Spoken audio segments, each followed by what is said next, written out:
Rick Shantz and the Phoenix Rising Football Club return home to the complex to take on one of the best teams in the Western Conference, Orange County Soccer Club.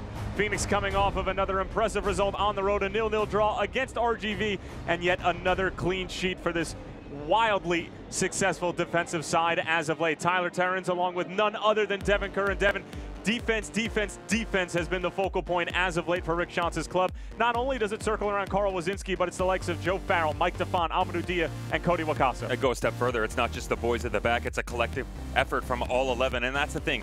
It's easy going forward. We know they're a high-powered offense, but the intensity that we've seen on the offensive side of the ball has been replicated on the defensive side of things. Well, their defensive mettle is going to be tested tonight because Orange County is currently the third leading scoring team in the United Soccer League. Phoenix is obviously first, but part of Orange County's success moving forward is the Dane Thomas Enevoldsen. He's been fantastic this year, leading the USL along with Carlton Belmar with 9 goals. The big thing with Enevoldsen that you don't see here is the metrics are easy to follow, but everything that he provides from spatial awareness around him, the ability for Michael Seaton, Aiden Quinn, or Segbers to get in behind and capitalize on that space and opportunities. He's also got 4 assists on the season as well, and Carl Wazinski is certainly going to have his hands full trying to deal with this Orange County attack, but when called upon this season, there haven't been much better in the USL than Waz. Waz has definitely been a forgotten soldier at times because when you think of Phoenix Rising, you think of them going forward in that high-powered offense. But look, injuries, Patrice Carterone leaving, change in formation, he stayed consistent. And make no mistake about it, as a defender, it's great to not to have to worry about what's going on behind you. He's got 6 clean sheets this season. He has 4 in a row,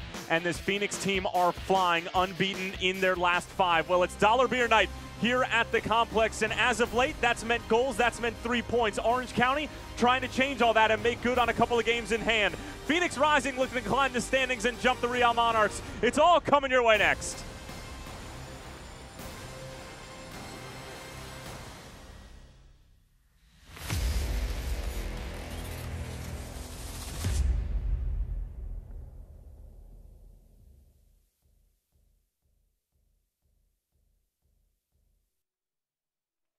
If you just sign that first I'm one so there. sorry. I don't feel comfortable signing that. I don't get the math here.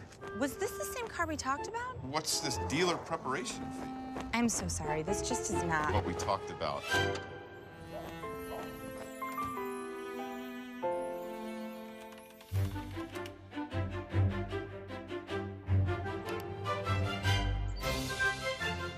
Get the car without the car salesman. Carvana, the new way to buy a car.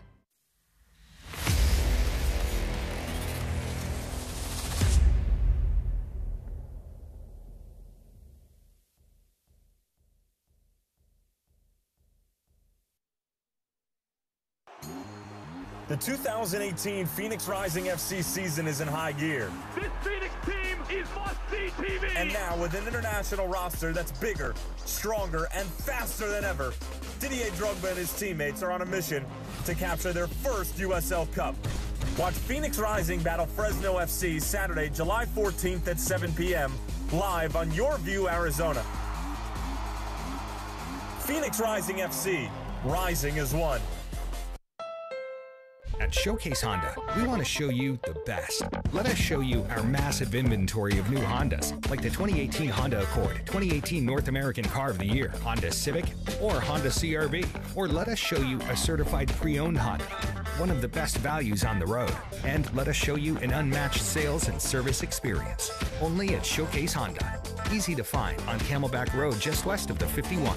Online at showcasehonda.com. Get to the show today. Almost ready for kickoff, the second meeting this season between Orange County and Phoenix Rising. Last time these two teams met, it was the first game of the season, and it was Alex Cornally providing a stoppage time equalizer. And we're going to take a look at the starting 11 for Braden Cloutier and this Orange County side. And Devin, as of late, they've been putting together a lot of good attacking results, including a 6-1 victory over Tulsa. This is how they're going to look tonight. Don't sleep on the defensive side of the ball either. An extremely talented squad, but keep an eye, 20 and 14. Now, whether that's a 4-2-3-1 or a 4-1-4-1, Aiden Quinn, Christian Duke, absolute maestros in the midfield, liking defeating in Enevoldsen, as well as Seaton up top, and watch Godoy, who they recently acquired on the left-hand side, much more active as of late. Andre Rawls will be holding it down between the sticks for Braden Cloutier, and then on the other side for Phoenix and Rick Shantz. Well, we've been saying it for the past few weeks. If it ain't broke, don't fix it. Same exact story as it has been for the past 5 games. And this is the thing for the Phoenix Rising. 15th ever meeting against Orange County. They lead 6-4-5, but 4 draws in the last 4 matches. This is going to be a battle in the middle of the park. So Kevon Lambert, James Musa, get your shoes strapped up. Let's go. It's going to be a rough night. Well, you and I have been extremely excited about this matchup in particular, Devin, because this Phoenix side, as of late, has been getting results against the bottom of the table, but they've had some struggles with the better teams in the league. The Monarchs, Swope Park, Sacramento. These are all teams that they're either dropping all points to or they're dropping a point to. And in order to try to leapfrog the Monarchs and get that first spot in the Western Conference, you're going to need to beat some of the best, and Orange County is just that. I said coming into the past 3 games, I said, look, you're dealing with Vegas, dealing with Tulsa, RGV. Got to get 9 points. Give them credit. It's hard to go to HEB Park, so they were at least able to get 7 at it. But now here's the thing. There's a gap coming at the top. They need to not let that widen any further. Real Monarchs, you want to stay in their rear view. That gap is slowly starting to go. Stay close, and when you come against these big squads, get a result. Well, we were talking with Rick Shantz, and he said that obviously it's been on their mind, those 2 results against the Monarchs at home as well as Sacramento. They have a great opportunity here, but this Orange County side, they boast a midfield that arguably could be the best in the league. Is there anybody better in the Western Conference for you, just in terms of 2 players like a Christian Duke and Aiden Quinn? Definitely not. You and I spoke off camera. I said, listen, if I was going to start a team, Aiden Quinn would be my go-to. I like him in the middle of the park, but here's the thing. You look back at the way they were able to play them the first time around. I mean, you and I remember that game. They came out hot. Obviously traveling to Orange County, get a goal in the opening 20-25 minutes. And then like we've seen, once they go up and get that lead, get a little bit comfortable, it's too blasé, too nonchalant. They need to continue that progression and that energy and emotion. They've done that recently, but again, like you said, it's been against lesser squads. Well, we'll take a look at Phoenix's schedule, because obviously that's one of the more important things right now, is just the teams that they're going to be playing against in the future. And obviously we have a huge matchup right around the corner. 2 games from now, they will be at Zions Bank Stadium against the Real Monarchs, a revenge game of sorts. And they're home again against Orange County on August 11th. But these games against Fresno, Seattle, and T2, and obviously T2 is a playoff team at the moment, so these are all games that they must win. And with more on the defensive efforts on Phoenix, we're going to toss it down to the 3rd man of our crew, Jose Bosch. Jose, what do you got?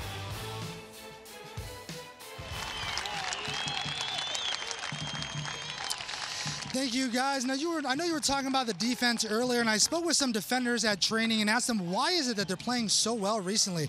Mike DeFont, Amadou Dia, and James Musa all had one word to say: cohesiveness. The guys that played together for quite a few games now, they understand each other's tendencies, they can communicate better, and that way they can step forward and drop back as a unit, making them that much more dangerous. Now, the guys understand that just allowing a goal isn't the end of the world, but they're very proud of their scoreless streak, which currently stands at 376. They're only 40 minutes away from breaking the club record, so certainly keep an eye out for that. And of course, we got dollar beer night tonight, and that means an offensive night usually for the club. $3 beer nights, 11 goals in those matches, so we could have the best of both worlds in tonight's game. Back to you guys.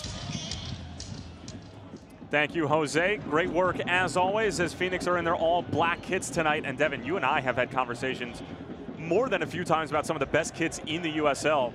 I mean, these are one of them right here. Top 5, 100%. And we'll leave the other guys out that we brought into that conversation. But look, for me, for my money, this is the best you can get. Look at the offsetting stripes on the backside. Super solid. With a slow progression in the socks. I like it.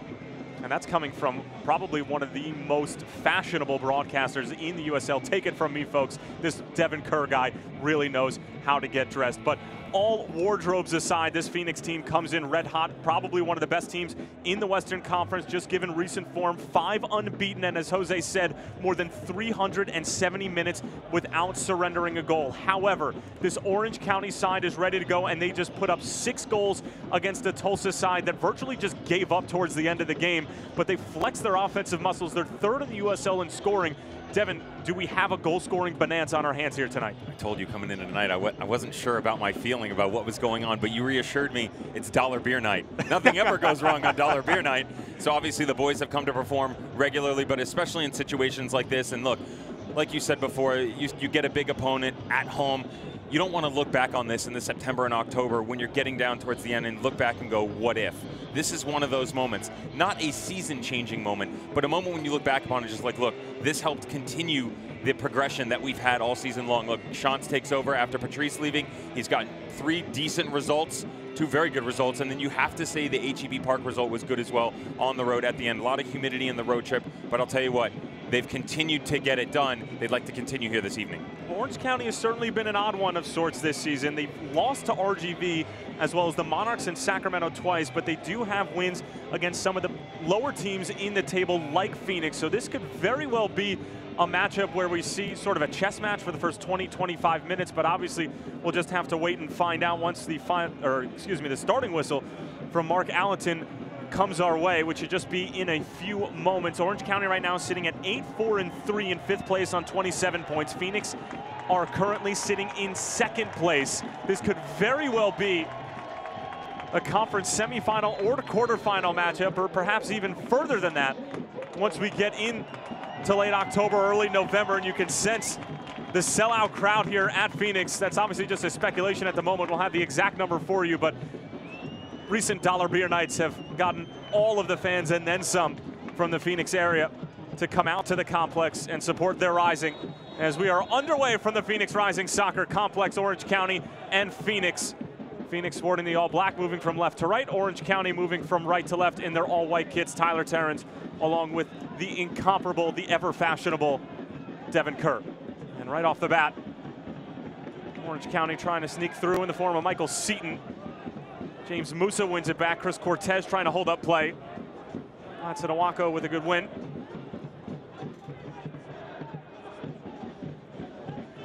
It's Joseph Farrell, bothered by Seaton.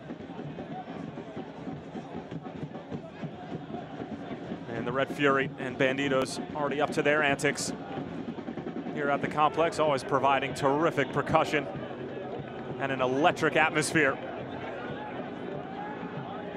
There's Christian Duke, the captain for Braden Cloutier, who's in his first season managing the club. Cody Wakasa, nicely done to shield the ball out of play, and a goal kick coming up for Carl Wazinski.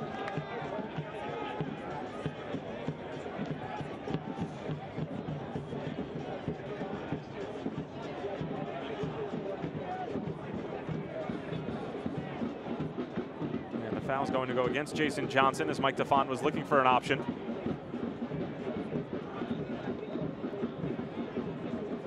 JJ, the once removed USL Player of the Week for that phenomenal performance he put on against Las Vegas Lights FC as well as Tulsa. And a goal that got just a few hits on the internet.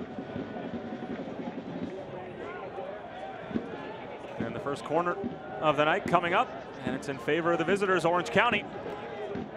And our corner kicks, as always, brought to you by our friends over at Carvana. Waz, Amadou Dia, James Musa organizing the defense. Have to imagine it'll be Aiden Quinn on top of it. Indeed it is, towards the back post.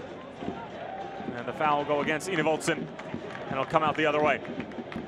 And almost immediately, some friendly negotiations taking place inside the box, and you can see the guys early on just a little bit of a tussle. Everybody looking for supremacy, throwing those big bodies around. It's good marking by Phoenix Rising, though. Ball just too high. No issues whatsoever for the back line. Good stuff.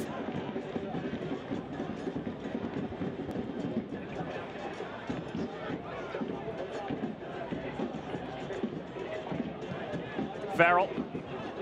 Good ball into Cortez. The header along for Asante. A little bit too much on it. Asante, as of late, has been the captain for Rick Shantz. Good step from Farrell. And Kevon Lambert keeps it for the home side.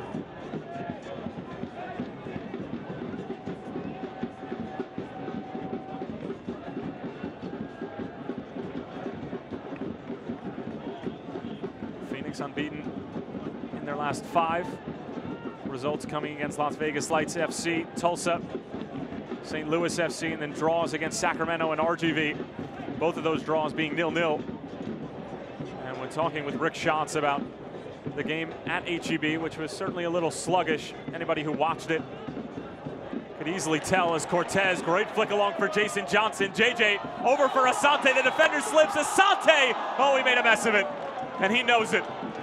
A great chance for Phoenix to get on the board inside the 4th minute, and Asante wants that one back desperately. How many times have we seen this from the boys early on, first 5-10 minutes, getting down into the channel, and it's good stuff from Jason Johnson. Absolute loads of space. I like the ball of the back post of Asante, and like you said, just too much time to think about it.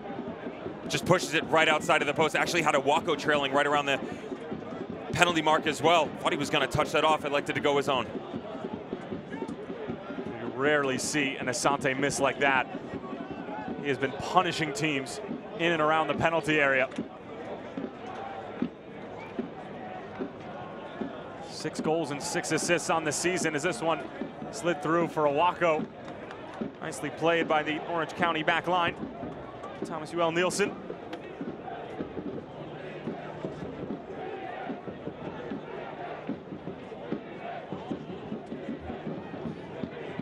James Musa. Jason Johnson was trying to link up with Gladson Awako. A little bit of miscommunication as Andre Rawls has a little bit of work to do.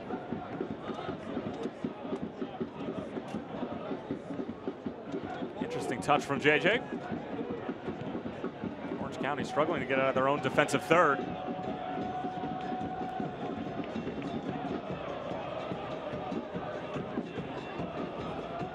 Spearman keeping it in. Go all the way back for the keeper yet again. Phoenix electing to show that press early on here. You can see the boys in black are definitely playing a high line. And how about James Musa, who's stepped up quite a few times so far. Only 5.5 minutes into this match, but you can see he's not afraid to step forward. Awako over the top for Johnson, rolls off of his line and makes a solid defensive play. Perfectly weighted pass from Awako, forcing Rawls to come off of his line and play that sweeper keeper role.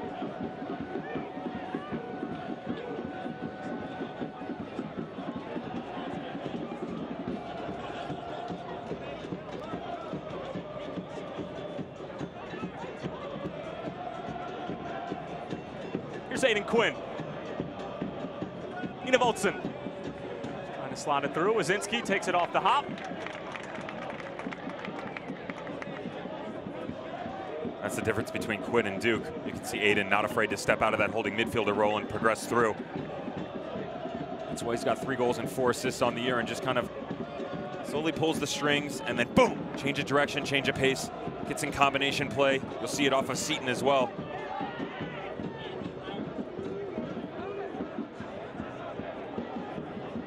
Terrific performance against Tulsa for Aiden Quinn. That was a Tulsa team that was really out of sorts, and some antics from Fabian Serta towards the end of that match, and then obviously resulting in the dismissal of David Vaudreuil, coach that brought them from literally the worst position in 2016 to a playoff team in 2017. Then the roster just got absolutely ravaged in the offseason.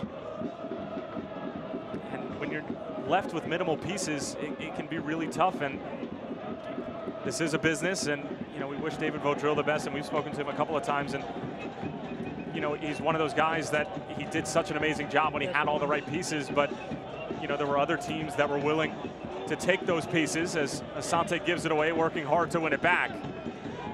Alston, a lot of space here. The effort, though, into the 3rd or 4th row of the Banditos.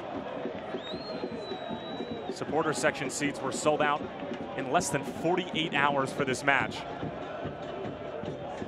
I think the combination between Dollar Beer Night and Orange County coming to town weren't enough to go around. A little bit rambunctious, to say the least. Saw Godoy getting in on the act, wanted to hang out with the guys behind the goal. Just thought he'd put one out there for fun. Who wouldn't? Red Fury and their new logo.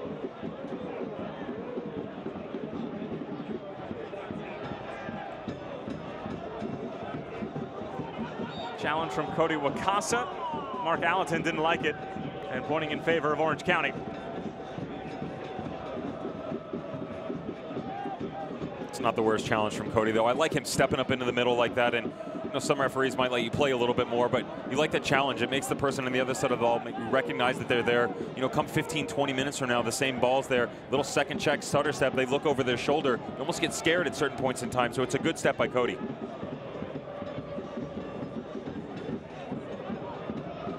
Switch to Kernally, who was the hero for Orange County back in the first game of the season. Great ball over the top. Christian Duke racing to get there. Mike DeFont beat him to it and makes a good defensive play. How about that little scoop ball through from Kernally, your center back? And it is going to be a corner for Orange County. We'll take another look at this near dime. We talked about Eni Voltson at the top of the broadcast in the space. He creates an Aiden Quinn coming out, but Christian Duke trying to get on the act as well. Kernally, the center back, looking like a 10 in that situation. That sweet little ball in behind the back. Kernally has 2 goals from the center back position this season. Aiden Quinn on top of the corner again. Will be an outswinger. Quinn, good ball in towards the back post. Nobody was home for Orange County.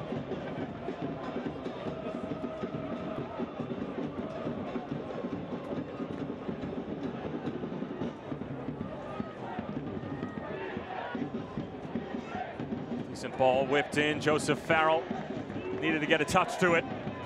And another corner coming in from Orange County. I'll tell you what, this is a very efficient OCSC side. I mean, when they get into the final third of the field, I mean, everything is towards goal. They definitely know how to get the job done. And first 10 minutes, Phoenix comes out, puts Orange County on their heels right away. 5 minutes, now it's going the other direction. So a little tit for tat between the two squads so far. Quinn again.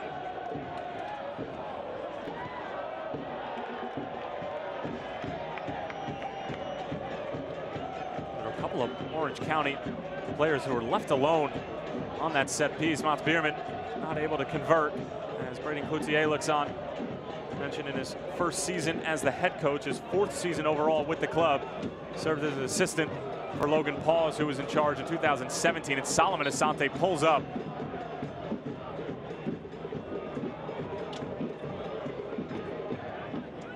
And the captain appears to be all right.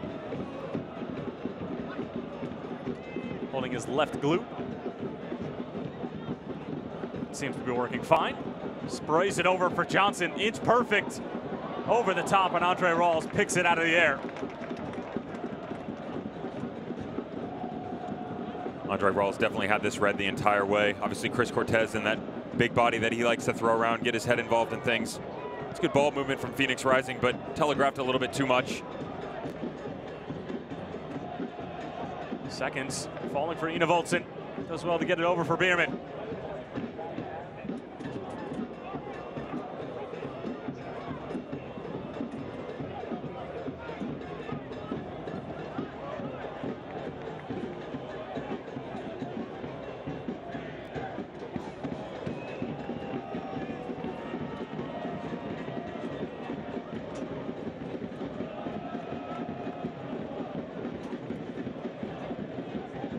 About 12 minutes in, Devin.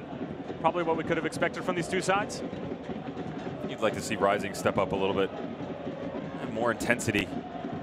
Really liked what you saw in the first 5-6 minutes, like I said, but then from there, the response from the visiting squad has been pretty delightful for them. I'm sure Braden Cloutier is happy with his boys and the way that they've come back, although 2 opportunities so far, Bierman and Seaton, although be it half chances for about 20-25 yards, have sailed them over the bar. You'd expect more from the marksman in that situation, but still, defensively, you see the unit has been cohesive, but a little bit more transitional a team that they faced than recently, and they're struggling a little bit in that sense. Well, you started that point off with the word intensity, which seemed to be a buzzword for Rick Shantz in our conversation with him earlier in the week as Kevon Lambert looking for Chris Cortez. What a goal! Lambert picking out Chris Cortez at the back post. And the big man with his 8th goal of the season. Phoenix 1, Orange County 0.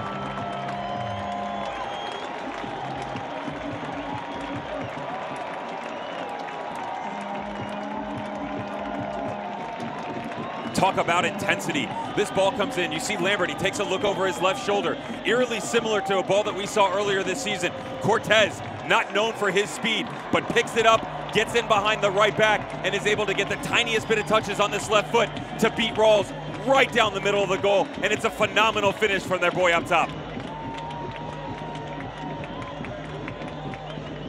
Chris Cortez having himself some kind of 2018. Goal number 8 on this season. He's one behind Thomas Enevoldsen, who's wearing white tonight, and Carlton Belmar for the league lead. And Cortez, we've seen him score those goals before on the back post. Remember back to a great ball from Didier Drogba in 2017. As Alston whips it in, Waz waits for it and catches it. And you can bet in the scouting report, one of the last things that would have been talked about to Joe Amico in that situation was watch the trailing run by Chris Cortez. He doesn't possess that electrifying speed that other players are known for, like a JJ, like a Gladson Awako or Solomon Asante, people that can just run by you. But Lambert takes the look anyway and takes an opportunity. The space was isolated and he had a chance. He put it in with maybe a little bit of a hope and a prayer, but the number 9 was able to get up underneath there with a phenomenal finish. Well, obviously credit to the Jamaican Kevon Lambert with an absolute dime to number 9. Orange County, meanwhile, trying to answer on the other end. Asante got a touch to it, falls for Bierman. Now it's Duke. Let through by Enevoldsen. And nobody home to collect.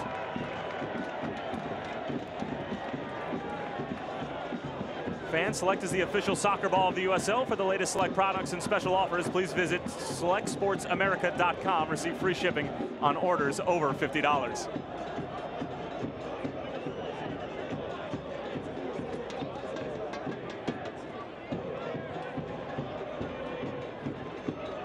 Asante. Phoenix already up 1-0, and we've really yet to see Asante put his stamp on the game as Awako able to win the free kick, and Phoenix restart quickly.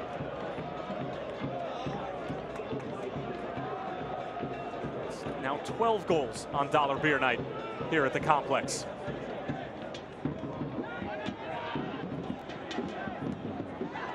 Seaton trying to squeeze his way through. Well done by Cody Wakasa.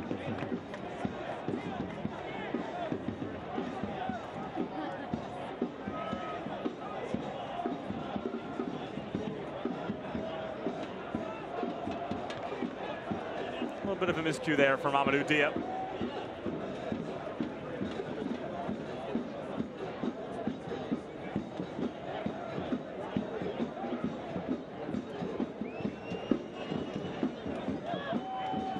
Wakasa. Asante lets it run through. And Cortez unable to get there, and Andre Rawls will restart things for Orange County.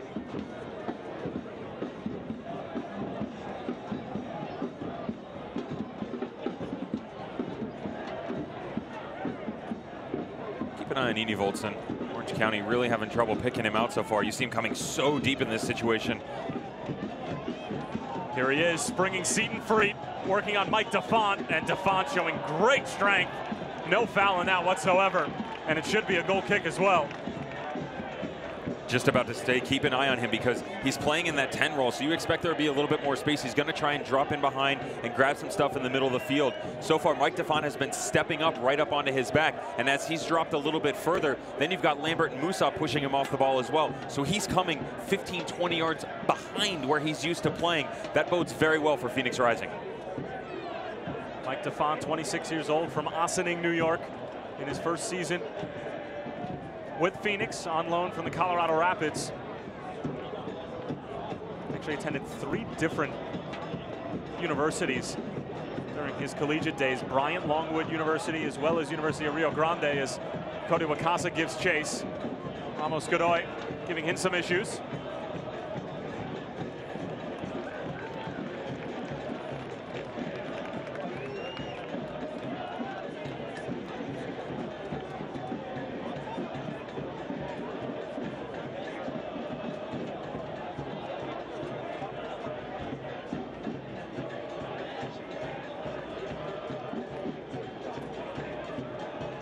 No clean sheet for Carl Wazinski's counterpart, Andre Rawls, who's got 7 on the season, which is tied for the league lead with obviously the goalkeeper from the Pittsburgh Riverhounds, Dan Lind. as well as a few others. As Cortez gets it over for Asante. JJ wants it at the back post. Asante gets it over for Awako. Gladson with bullish work to try to win it back, and a foul called against the Ghanaian. Orange County were claiming that there should have been advantage played.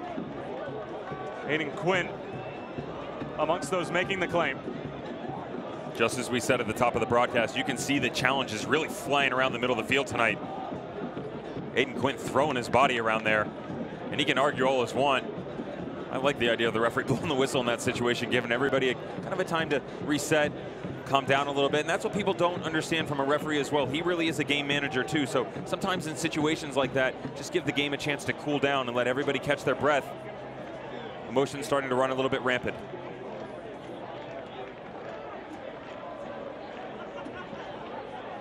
Well, this is an Orange County team that's had some success on the road this season. They're 4-3-0 away from champions, and then they're 4-1-3 when playing within the comfortable confines of Irvine.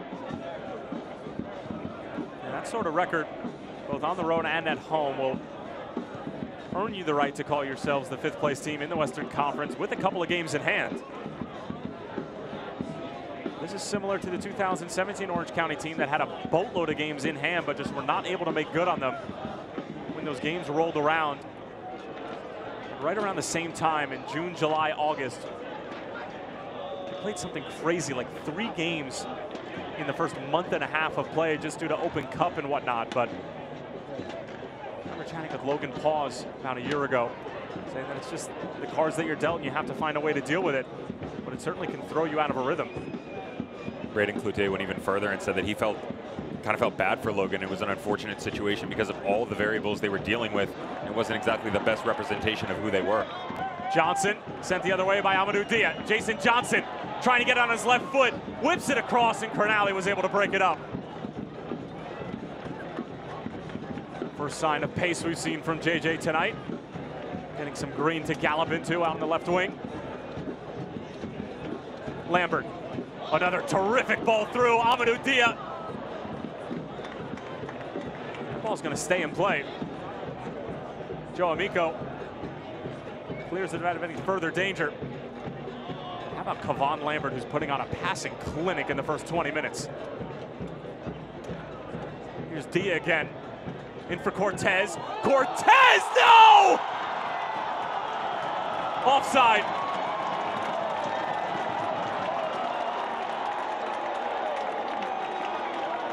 Well, JJ would have been eating his heart out had that not been offside. Recount.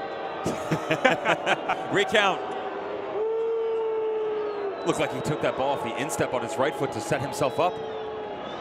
Picked out the far corner with his left laces. I mean, that was impressive from the number 9. Big man on top really being active tonight. And you see the ball whipped in by Dia. He does take that off the instep, sets it up right in front of the middle of his body, and just turns on a dime, comes all the way across. A little bit too close to call for the referee. And the linesman in that situation obviously had to blow the flag and blow the whistle, but still highlight reel worthy, yeah? Well, I know you would put that on your highlight reel, even though it didn't count.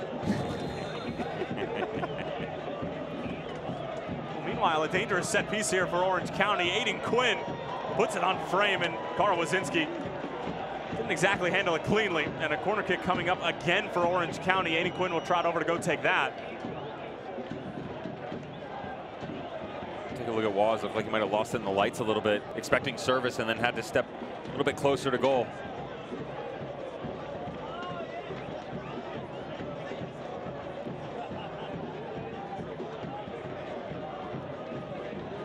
Quinn, it's another good ball.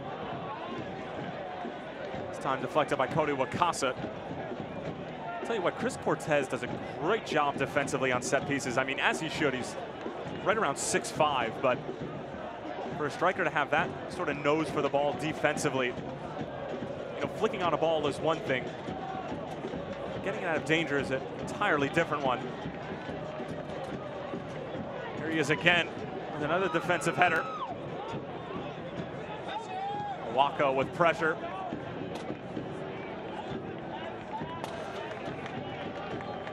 goes back to what we talked about at the top of the broadcast, Tyler, where these guys are just relentless in every effort. And you see it going forward. There's a lot of energy. Ball's moving around the pitch nicely. And then if it's because of a turnover, missed chance on the other end in the final third, whatever it may be, everybody working back the other way, just high intensity all 90 minutes. It's exactly what Rick Shantz wants to see. Well, we've seen a great intensity from Kevon Lambert. He has really been working his tail off in the middle of the park for Rick Shantz. The Jamaican with the assist on the Chris Cortez goal and is just as steady as you could like in the middle of the park. And as we've mentioned a couple of times before, Patrice Carteron, when he was in charge, said that Kevon Lambert's best position is probably a little bit more of an attacking one, as Asante takes this off the half volley, but never troubling Andre Rolls in the end.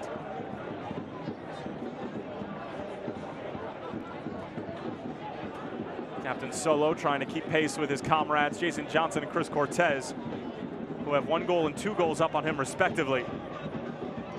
But I think that he is more than happy to see his teammates bearing the fruits of what has been some pretty magnificent football.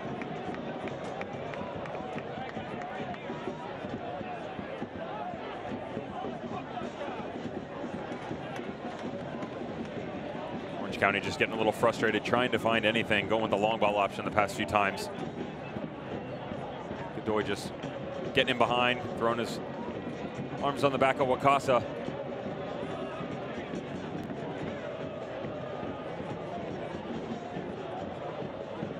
Gotta like the fact that Waz has been tested a few times. Nothing from really any threatening situation, but 2 long-range efforts over the bar. Not handled cleanly by Orange County. Cortez gonna hit it again. Think he's confident? If that goes in, we're gone. We're leaving. This is one of those moments you need to seize, though. When you see a guy on the field like this that is consistently playing in this manner, feed him. Feed him all night long. Continue to push the ball in his direction. Feed him like it's dollar beer night? Post-game meal. You got to work out the sugars, and then you can carb load. I'm sure that's in the diet plan for Rick Shantz and all the guys. Is that your wedding diet plan? No. What are you eating tonight? No hops. Cabbage. Cabbage. Brussels sprouts, which is basically Kale. another form of cabbage.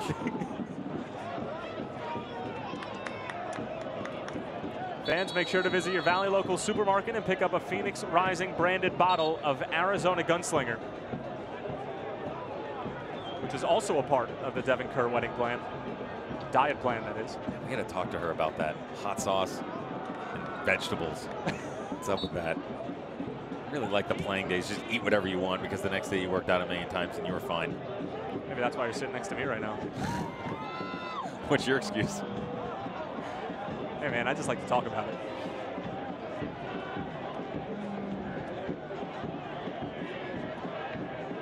Another set piece for Orange County. Gladson Owako having a few words with Mark Allenton, who's not having any of it. And Aiden Quinn will ask for 10.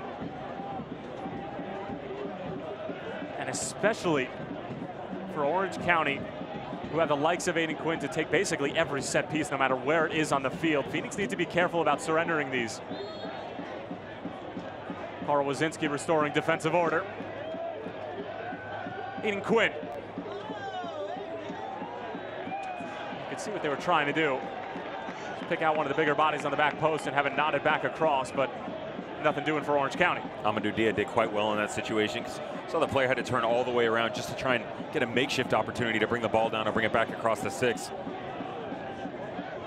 Really impressed by Amadou Dia this year. You know what he's capable of going forward, and they kind of shut that down at the beginning of the season.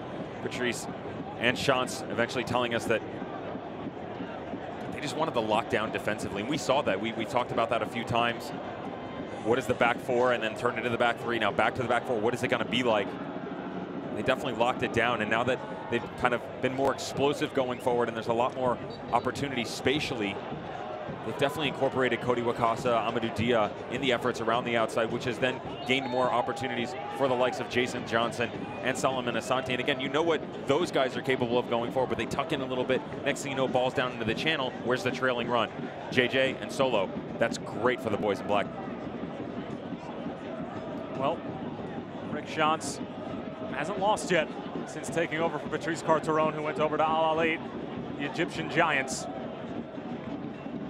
And Rick has just been a pleasure to get to know over the past few weeks, and just talking with him week in and week out, tactics, fashion, formations.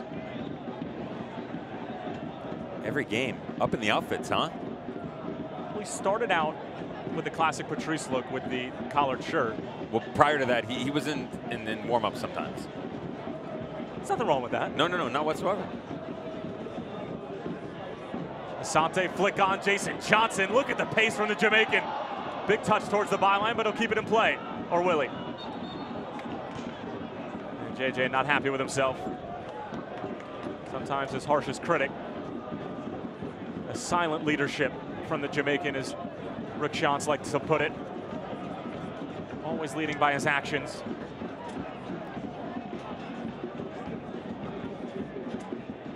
Lambert.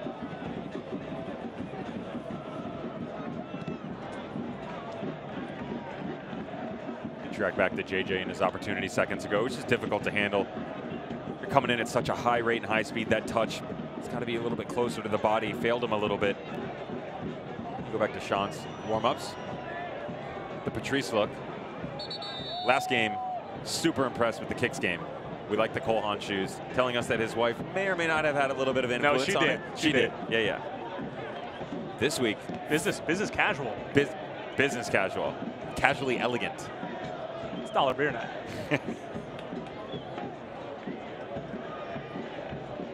We've played just about a half an hour here at the complex. Phoenix 1, Orange County 0, thanks to the great goal from Chris Cortez that was set up from a phenomenal pass from none other than Kevon Lambert. And Orange County have had a couple of decent chances, but the Phoenix defense, as of late, as of about 400 minutes late, has held strong and have not conceded a goal for almost 4.5 games.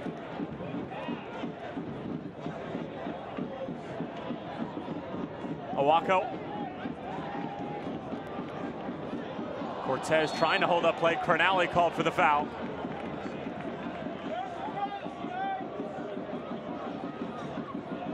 You can see with Phoenix, they just moved the line a little bit higher on the last ball that's thrown in.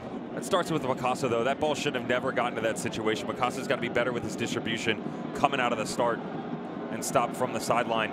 Good throw into Asante. Doesn't make that ball come back to him right away. On 2-3 touches, it comes back to him almost immediately, gives it a lot more space. So that ball into Cortez, he doesn't have the trailing run of Cronali. Still another dangerous opportunity for Phoenix Rising. The trees are forward for Phoenix. Asante, oh, it's a good ball in. Cronali gets there first. Jason Johnson trying to bring down the seconds. Hindered by Michael Seaton in that process. And it'll stay with Phoenix.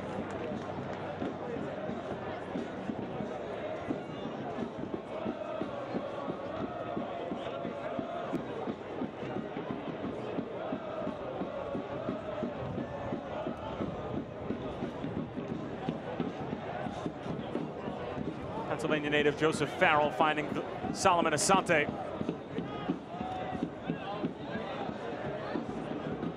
Watch us change of direction. Owako, another foul on Cronali, and frustration starting to build up for number 4. And I have to imagine that the next one is going to be a card for persistent infringement. We'll take another look. Phoenix actually tends to be the team that gets themselves into these situations and leading the league. I don't know if that's the best metric you want to be involved with, but leading the league in fouls conceded. Orange County a little bit more disciplined, sitting in the middle of the park, right around 16th, 17th overall.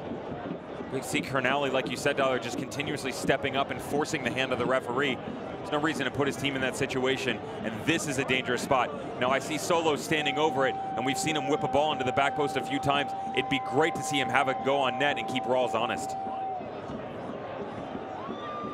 From this angle, though, it's a different one. Sorry, Tyler. He has scored from a set piece this season. He'll look to deliver. Not a bad ball at all. Andre Rawls making a great play. Back in for Cortez. He'll turn and fire with the form he's been in. He'll put it on frame again, and Andre Rawls makes the save. We'll get a look at this tizzy of action right in front of the keeper who's got 7 clean sheets this season. Another great ball in from Asante. This one and the one before, 2 very pretty balls, but no one on the end of it. You can see there's the black jerseys coming in, but they're all spread out. 2 on the front with Musa and Defont, 2 on the back, but it just drops right in between them. But it's a good job to continue to persevere and get us effort on goal. Chris Cortez continues to knock on the door. Solomon Asante not even trying to win that header with Alex Cronali, who's got about, we don't want to call it a foot, do we? Close but no cigar.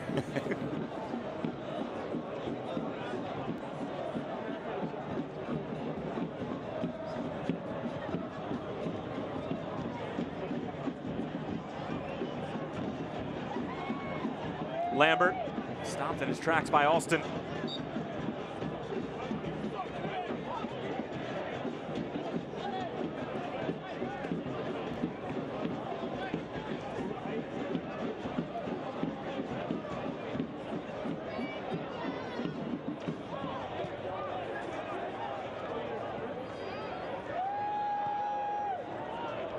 Johnson directing traffic with the press. Amadou Dia rolling up. That's exactly what Phoenix were hoping for, an Orange County mistake, and they get the ball back.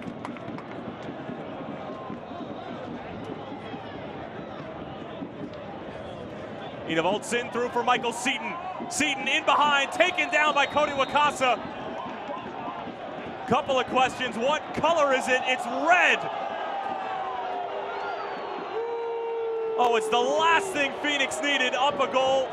10 minutes before halftime, Cody Wakasa bringing down Michael Seaton. And we'll have an early shower. And now the question is, was it in or outside of the box? It looked like it was outside. Mark Allerton explaining to Phoenix and to Solomon Asante as to why Wakasa's been sent off. Devin, what do we think? You really have to be on the side of Phoenix Rising in this situation. It's the first foul he's committed. First or second. Is it not a clear goal-scoring opportunity? That's what's difficult when he tracks back in, because there's closure coming from the other side as well. It's shoulder to shoulder. He takes him down. It's 100% a foul. It's definitely a yellow. This is at the discretion of the referee. It's one of those situations where he steps in. He's making the judgment as to whether or not that advantage is there in a goal-scoring opportunity, and if he's going to pull the red or not.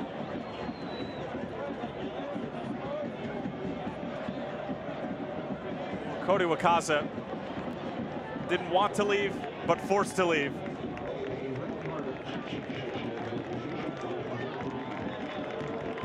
That's a better look at that. A lot of boys are going to argue this situation, but you can see him come from behind, takes him out, last man. That's a clear-cut goal-scoring opportunity. Unfortunately for Wakasa, he was actually gaining on him, even though Seaton had the ball at his feet. Well, Seaton took that one extra touch to the side with the outside of his right foot, and it really put himself between the ball and Cody Wakasa. And Wakasa thought he was going to be able to make a play. He comes off to boos and a round of applause. The boos more so for Mark Allerton than Cody Wakasa's play, which has been magnificent as of late. And now Phoenix down a man but up a goal will try to close this one out. And Solomon Asante was also issued a yellow for dissent.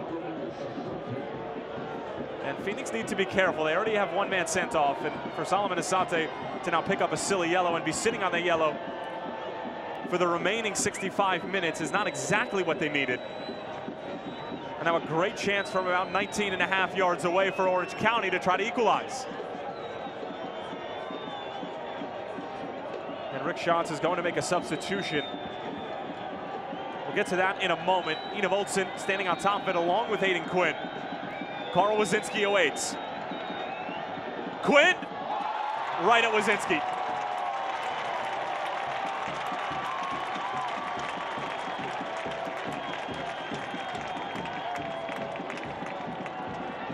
It's easy at first glance to take a look at the foul and say, what if this, what if that? Looking back, it's probably the correct decision by the referee when you get another look at the other angle. But you have to give credit to Carl Wazinski. Everybody's emotions are high beyond belief, super frustrated with the referee's decision. But you've got a whole nother game. Waz steps up, and it's absolutely wonderful from the netminder. Decent opportunity from the set piece, but now it's a time, like you said, you don't want to let them overtake the game plan, okay? You're gonna make a substitution, move some things around tactically, but right now, you've got 7 minutes in front of you. then take the 15-minute rest, start over. You can go back to the drawing board then, but it's extremely important you don't let anything else happen before halftime. Well, you probably could have expected a substitution from Rick Shantz, and it's Luigi Mala coming on and replacing Gladson Awako, just so that they can have some sort of defensive balance and still remain with 4 at the back and give up some space in the middle of the park. Now a set piece coming up for Phoenix. Asante. Alston breaks it up. Solo. Trying to get over Chris Cortez.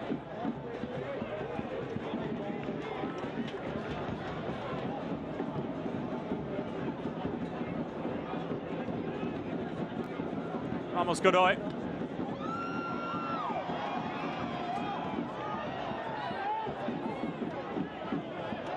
You can see Luigi Mala at the bottom of your screen trotting over to the 4th official. He's getting ready.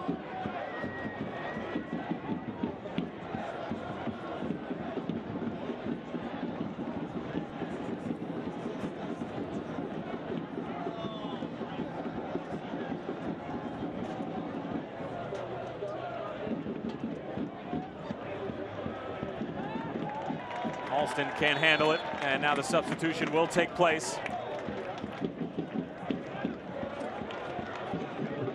And it is going to be Gladson Awako who's sacrificed here. Sometimes that's the way it goes, and Luigi Mala, a man who hasn't seen the field in quite some time, getting a big opportunity to try to lock this down for Rick Shantz and get a huge 3 points at home. And the substitution brought to you by Capriati Sandwich Shop. Fanatically delicious subs. A situation that we obviously haven't seen all year long defensively for the Rising. And the question is now, man down, obviously going to stay in a 4-back system.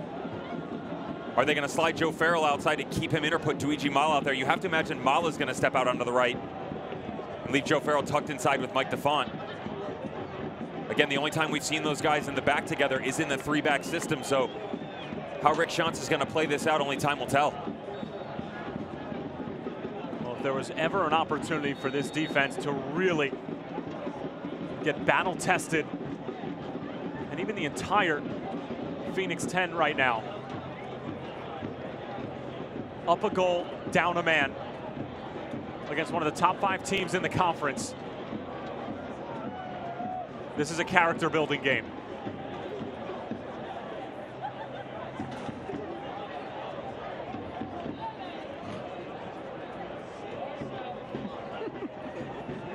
Good work from Orange County. Michael Seaton can't get there. Waz falls on top of it. And fans, just because Mark Allenton blows the halftime whistle doesn't mean you need to go anywhere. We'll take a look at the Phoenix Rising overnight camp, best of week 15 action, United Soccer League, highlights, stats around the USL, and oh so much more. Don't go anywhere once we hit that halftime mark.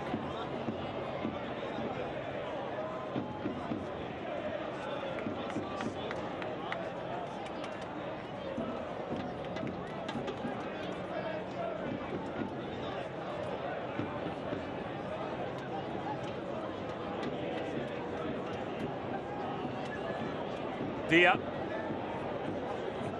asking Jason Johnson to do a lot of running. Joe Amico, this little sidestep, nipped at from behind by JJ. James Musa taken down. Asante in hot pursuit, and it's Rawls who clears it in the end.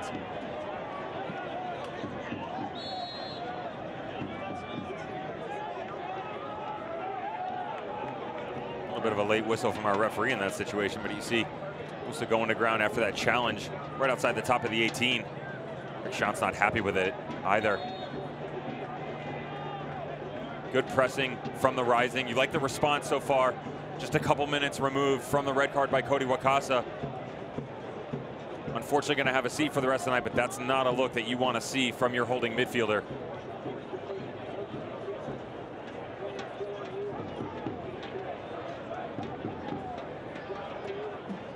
See the ice come out right away, but remember early on in the season that he had the ankle that kind of struggled with in preseason, getting him back to match fitness.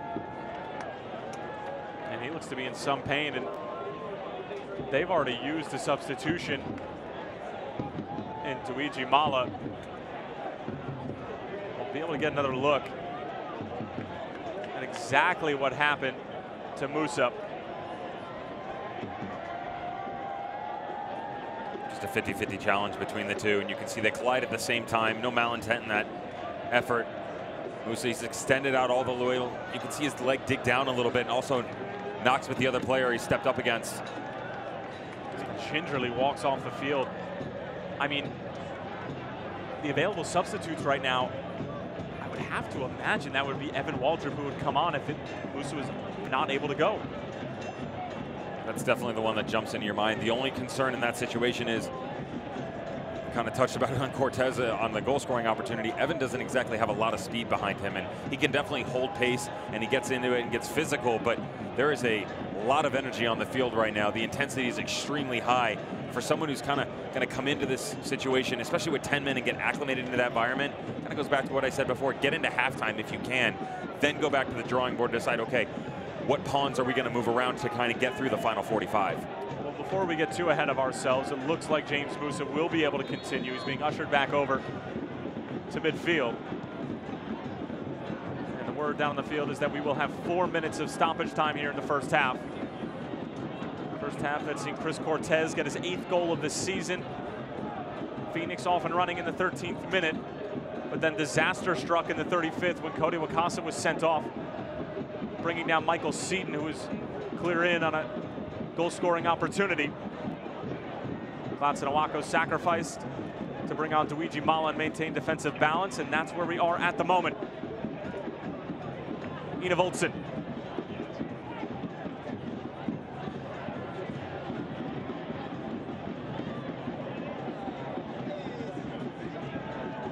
Alston. Former Indiana Hoosier. Ramos Godoy. Aiden Quinn on the first time. Easy pickings for Carl Wazinski. You can see Orange County trying to capitalize on this right now. Energy level much better for them, and that's a word that's continuing to resonate here, but you can really see it. Moving the ball around the park, very nice. Just an easy makeshift save for Waz.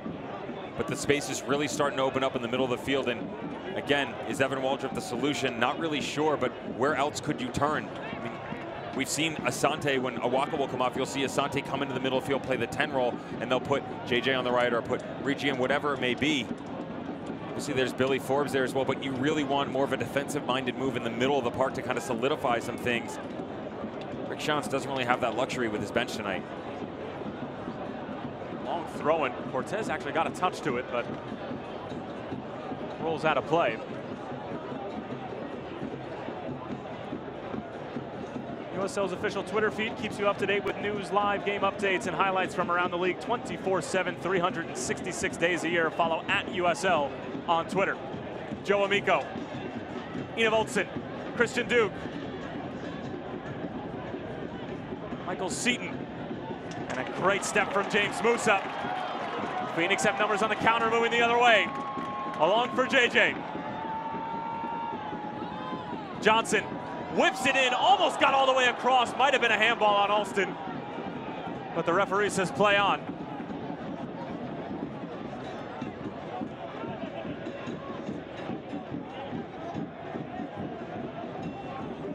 How nice would that have been for Phoenix to get a second one before the break?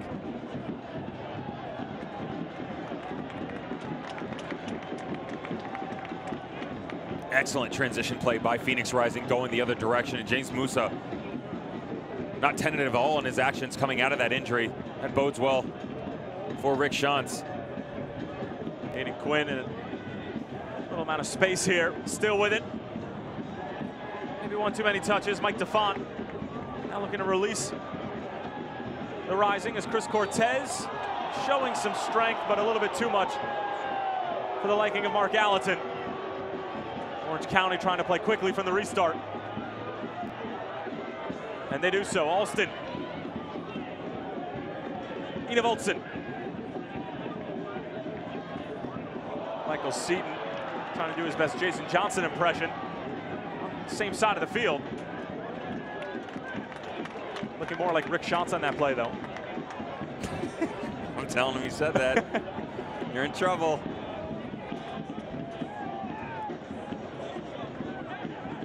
to be fair to Michael Seaton, that one was a little bit more difficult than JJ's. I mean, that would have been a straight-up bicycle kick rather than a scissor kick.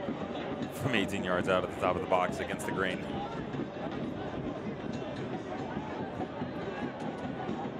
Here's Alston, working out to Luigi Mala. Mala, great 1v1 defending. Musa caught it with his hand. And another set piece coming up for Orange County. Musa is hot.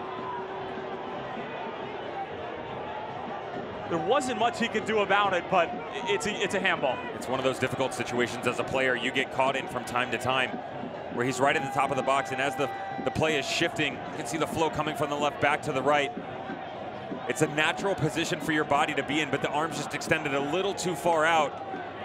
Again, it's so hard to do drifting to the right. You're already going to be in that motion where you're coming back across. It's almost instinct just having it pop out. And you see Christian Duke recognizes it right away after. And again, this is a good spot. You saw Aiden Quinn hit the other one, and he's sizing this one up as well. But Eni Voltsen's got a pretty decent angle as it. That's a really good look.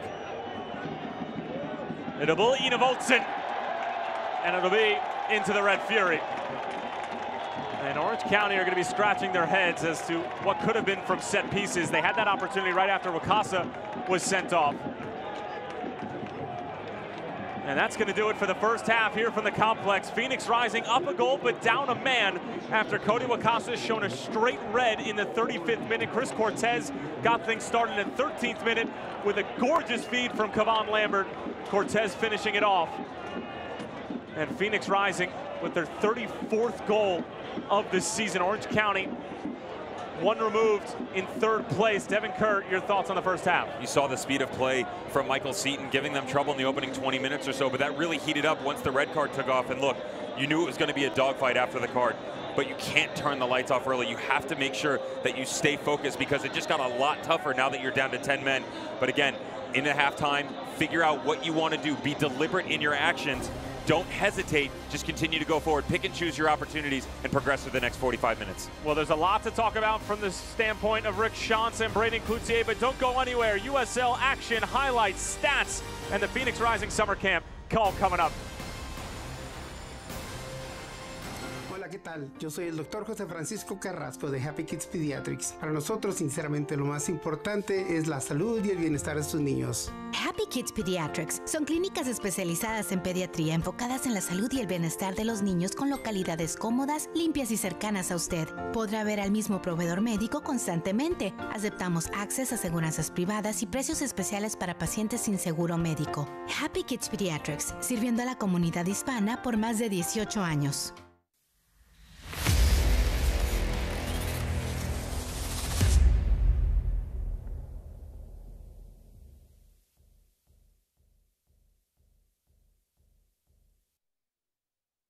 If you just sign that first I'm one so there. sorry. We'll I don't feel comfortable signing that. I don't get the math here. Was this the same car we talked about? What's this dealer preparation fee? I'm so sorry. This just is not. What we talked about.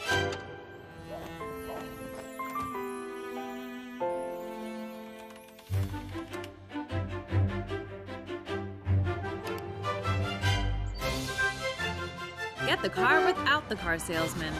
Carvana, the new way to buy a car.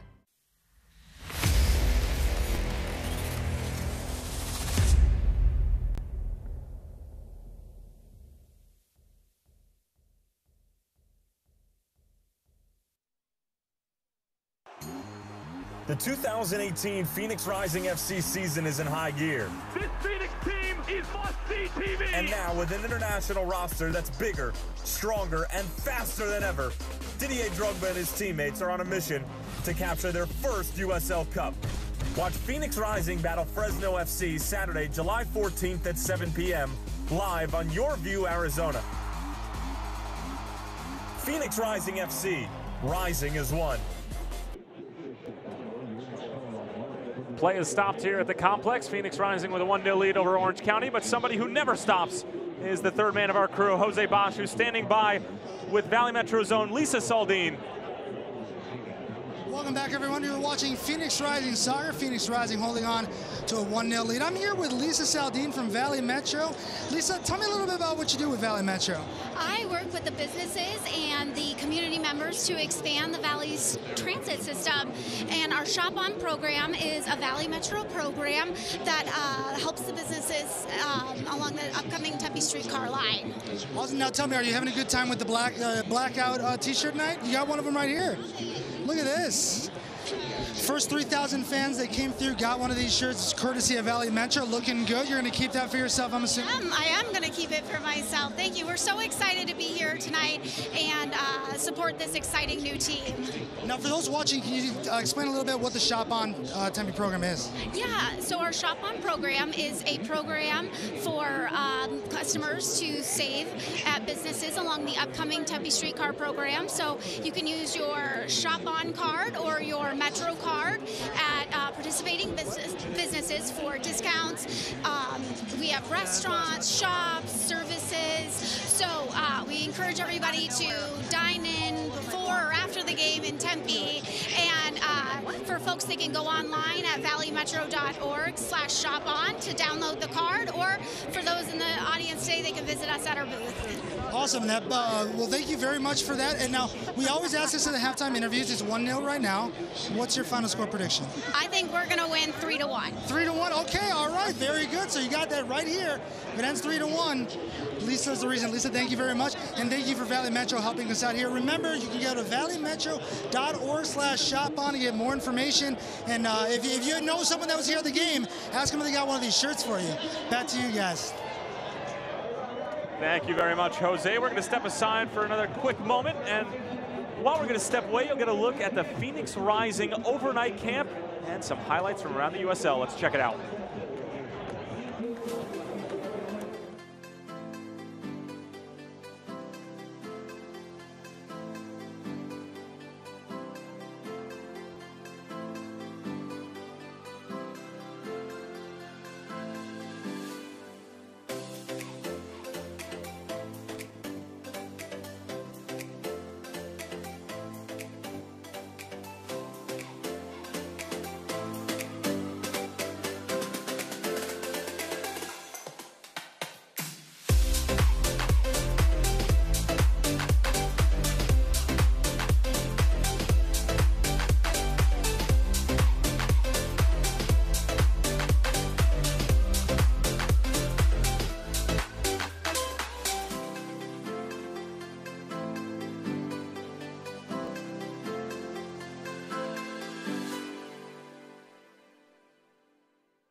A salute is certainly in the works. Thank you, Marcel.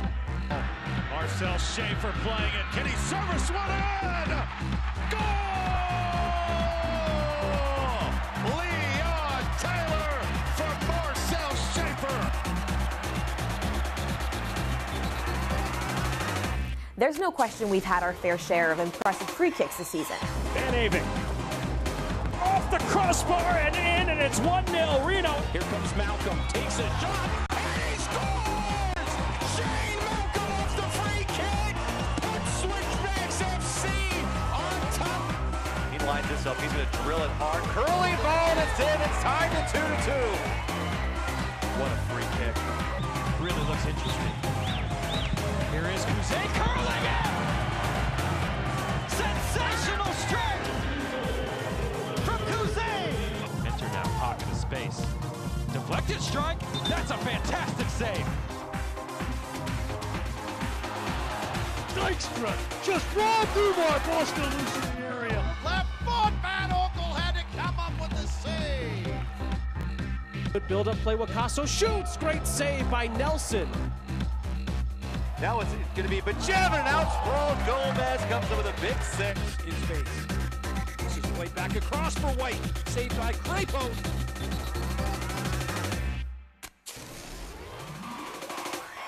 Sanovic on his left.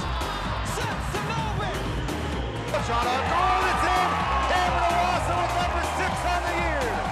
Shipolati staying with it. Shipolati back across, yes.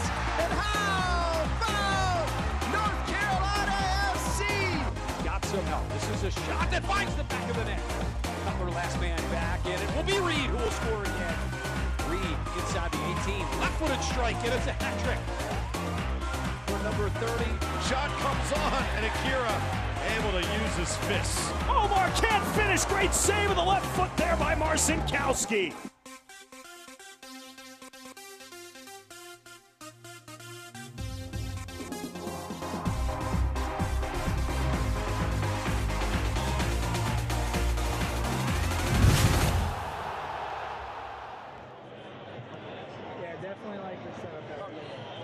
Goals, saves, and electrifying play in Week 15 of the United Soccer League. What more could you ask for? Well, right now, Phoenix Rising are asking for a little bit of help from the soccer gods here in the second half as they're down a man but up a goal, trying to hang on to 3 points at home against the 5th place Orange County Soccer Club. Tyler Terrence along with Devin Kerr.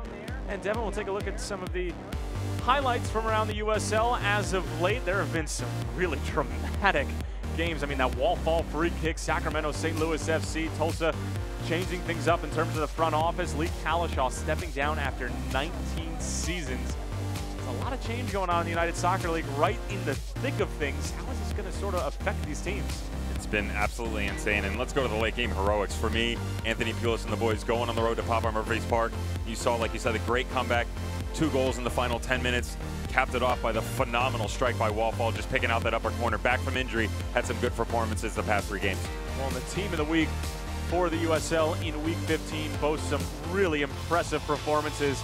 And obviously, Adonijah Reed getting the player of the week with his hat trick against New York Red Bulls 2, just putting on a clinic on the road, albeit. This Ottawa team, you know, started out, it was rough. Nikola Popovic coming in, you know, able to get his own team after he was at Swope Park Rangers and winning the Western Conference, and they're starting to put together some nice results. It's been absolutely impressive.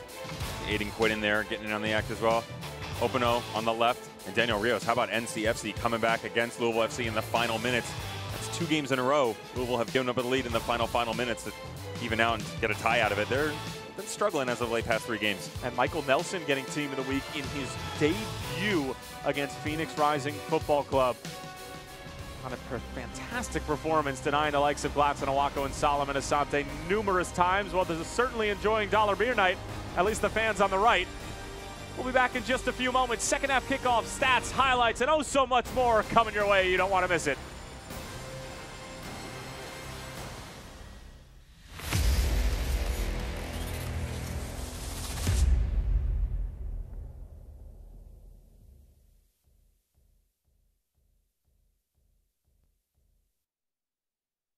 If you just sign that first I'm one so there. sorry. I don't feel comfortable signing that. I don't get the math here.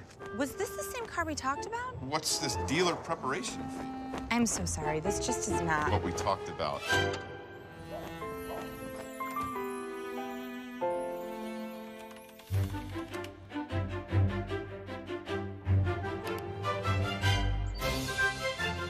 Get the car without the car salesman.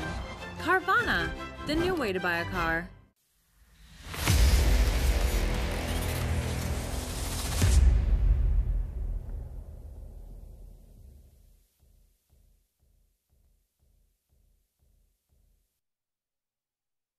Worried about your kids' health care? Sick of doctor's offices with no appointments available? Let Happy Kids Pediatrics help. Our hand-picked staff is carefully cultivated to provide professional and compassionate care when your child needs it. Plus, we happily accept access, private insurance, and even offer special pricing for patients with no health insurance. With over 18 years providing quality health care to Valley children in our convenient Valley-wide locations, you can trust your child's health care to Happy Kids Pediatrics.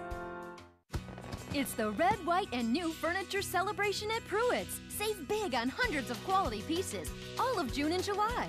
Like these rocker recliners, your choice of color, just $199. Or this 4-piece rustic bedroom set, dresser, mirror, nightstand, and queen bed, just $499. Visit Pruitt's for the lowest prices and best selection at Thomas Road and 34th Street. Pruitt's, proudly serving the Valley for over 65 years. Almost ready for second half kickoff here at the complex. And if you're just joining us, well, shame on you, but we'll help you out. First half highlights. And Devin, really, it's all Phoenix. We start off with a Solomon Asante rare miss right in front of goal. You'll see the defender here take a slip. Asante left all alone and just makes a mess of it. They're going to be recovering all night long after the red card, but I don't know how Asante's going to recover from this. It's good ball movement by the boys coming out of the back. The transition play that we've seen from them all season long. JJ just showing off the speed a little bit. Good ball across, takes a look up. You miss you chase, Solo. Got to go get it, buddy. Then you turn around in the 13th minute, and this is where Cortez is going to get his goal. It's a good ball in, and then how about the ball to the back post? Lambert, one little look up. Cortez, quality, thanks for coming. Chris Cortez with his 8th goal of the year. Kevon Lambert, how about it? Like Devin said, just one little peek over his shoulder.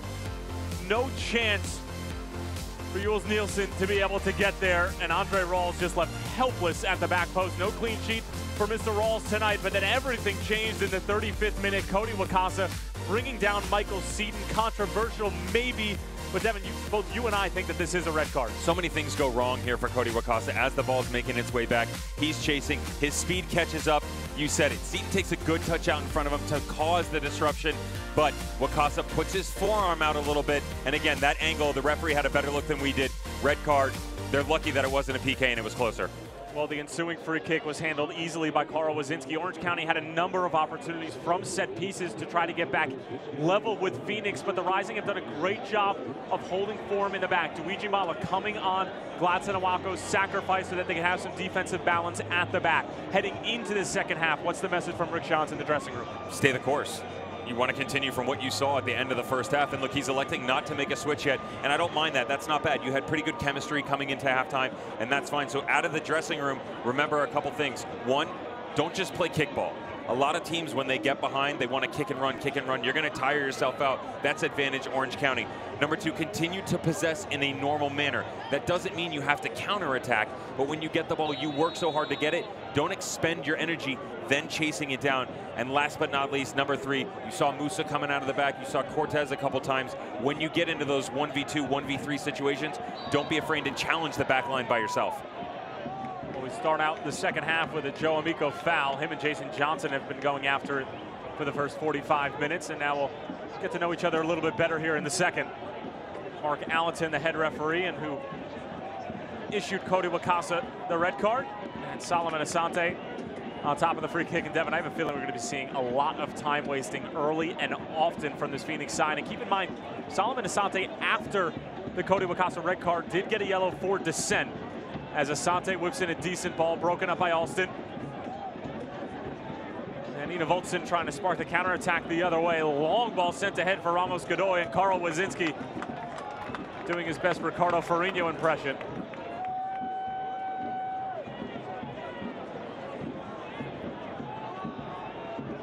Aiden Quinn finding the captain, Christian Duke. Alston getting forward from the outside back position. More than 100 appearances with the New England Revolution. And a fantastic career at Gillette. Jason Johnson showing good strength. Creeping forward. And we'll put the brakes on, and that's a wise play from a wise man. That's exactly what I was talking about. You can see if it was a full 11, they would go much quicker in that situation. Had Cortez up top, could have been a ball into the channel and possibly bring it back a little bit, but it's smart by JJ. Sees that the numbers aren't there, just steps on it. But now it's a situation where you'll see Orange County just creep that line up a little bit. Want to make sure you don't give it away too often. Again, I don't mind knocking the ball around, but again, don't let them press you too high where when that second ball comes back across, you're knocking it 20, 30 yards from goal instead of right into the box.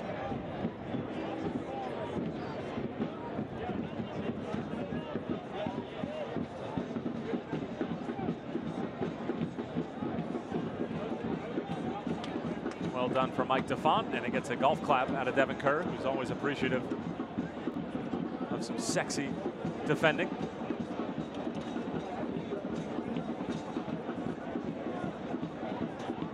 Is that not what that was?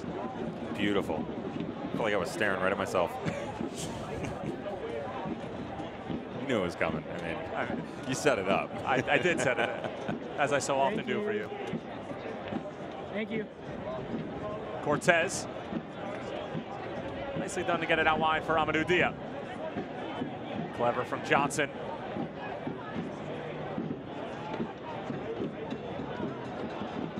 James Musa. Bit of a miscue there, trying to find Mike DeFont on the sideline.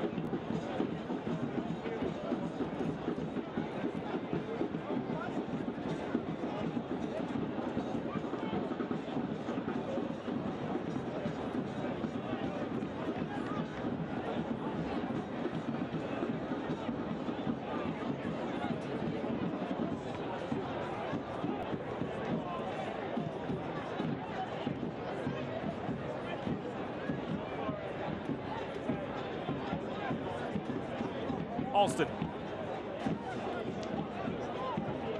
Devin, we talked about the central midfielder pairing of Christian Duke and Aiden Quinn coming into this game. Have we seen the best out of them yet so far? Absolutely not.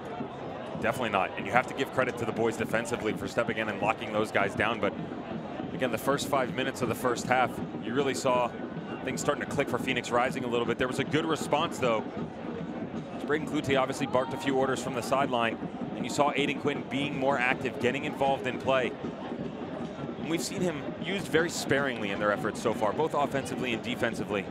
But Christian Duke has almost been null and void. A few steps here and there, and you've seen him in dead ball situations. But if you're Phoenix Rising, you've got to be happy that their names and numbers haven't been called very frequently. Ball in for Cortez. Well, Nielsen breaks it up. Long ball sent ahead for Michael Seaton, but he's a bit overzealous in his efforts to win the ball. And Mike DeFont holding that left ankle.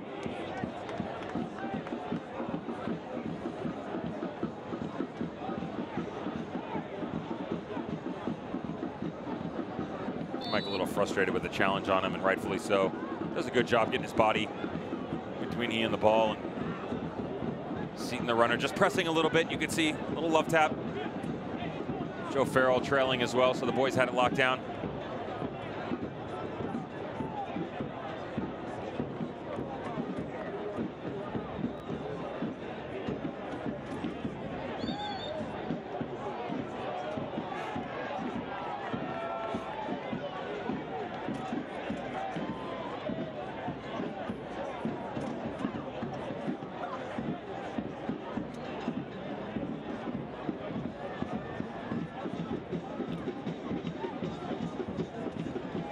Last time these two teams met, it was a 1-1 draw back at Champions. Carnally, late equalizer as Waz comes off of his line and breaks this up for Orange County. The last 4 times that these clubs have met, it's finished in a draw. Remember back to Didier Drogba's late equalizing free kick in Irvine as well. It's been some dramatic games between these two outstanding franchises. Amico.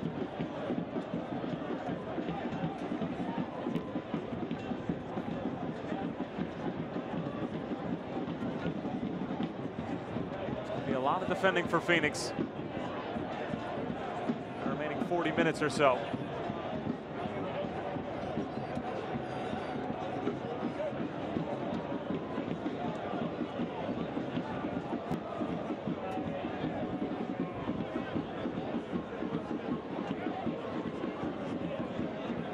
Being patient. Aiden Quinn. Won by Alston. Carl Wazinski just daring somebody on OC to come for pressure on him.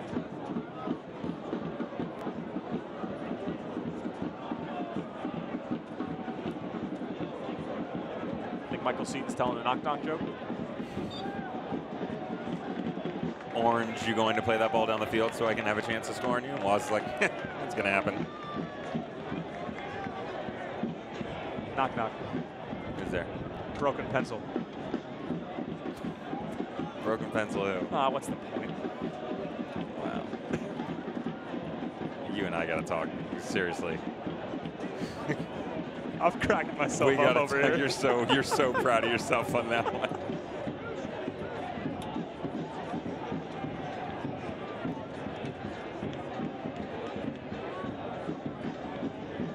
Set piece for Phoenix. Asante lofted in. Big collision between Rawls and Farrell. Rawls definitely got the brunt end of it.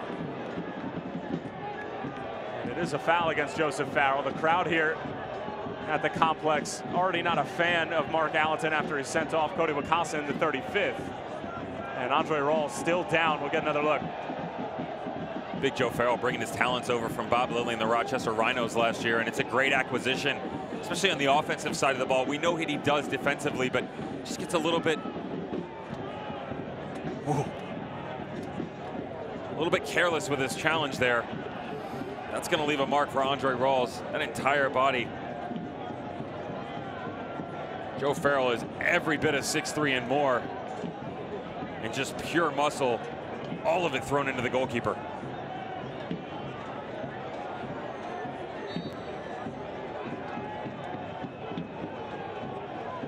Rawls will soldier on, or at least he'll try to. Devin, you saw Alex Cornally a little bit frustrated with the shape of Orange County moving forward, as Bierman got on the right side of Mike DeFont, taken down, and it is going to be mustard for Mike DeFont.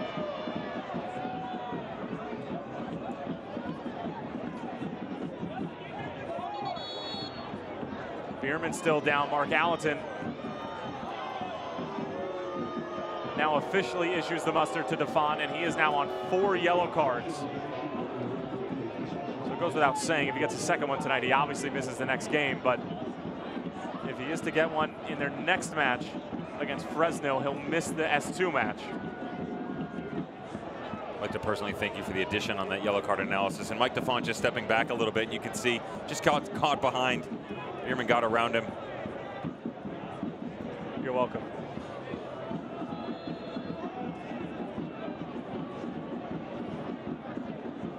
Quinn whipped in with a ton of pace, didn't exactly have the height on it. And Quinn will have to go all the way back to his keeper, Andre Rawls.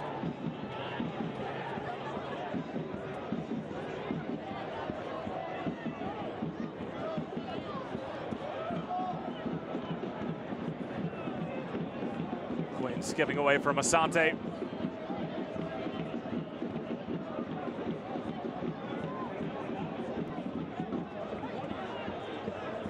Volson.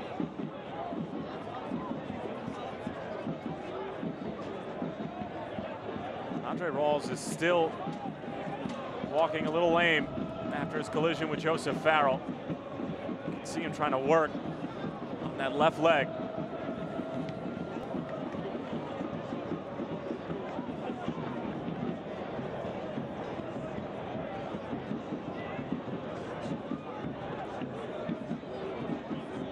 Alston working on Luigi Mala. Great step from Mala. Knocks it off of Alston. And a goal kick for Phoenix. And Luigi Mala's come on and done a great job stepping into a match in a more than awkward situation after replacing Gladson Awako and having to defend with a Phoenix side that's down a man. And also having to do it in 99-degree weather. And a humidity of about 16%.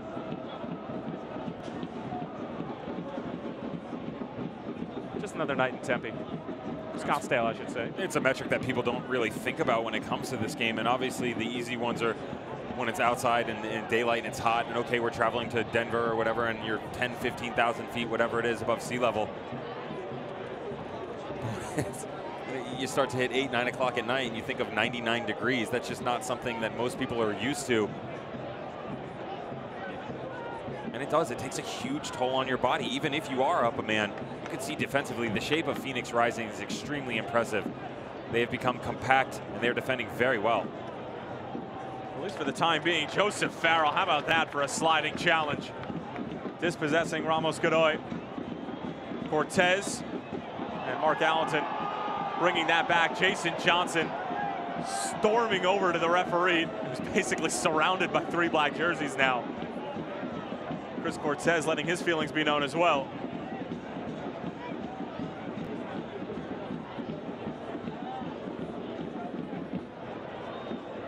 Alston. Seaton. Leading Quinn probing. Phoenix claiming that Alston came from an offside position. Assistant referee doesn't agree. Quinn bends it in. Carl Wazinski is there. Good step by Waz. Interestingly enough, you can see Phoenix, they're almost playing a little bit of a trap on the back line where they're seeing those runs in behind by Seaton and Edie Voltson. They're trying to catch him offside. Last minute steps up. You can see everybody just kind of shifting a little bit. Got to be careful though, don't want to get caught out of position.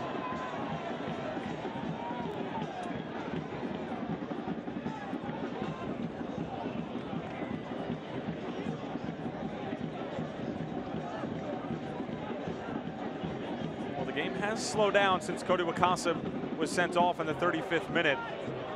That's probably exactly what Phoenix were hoping was going to happen.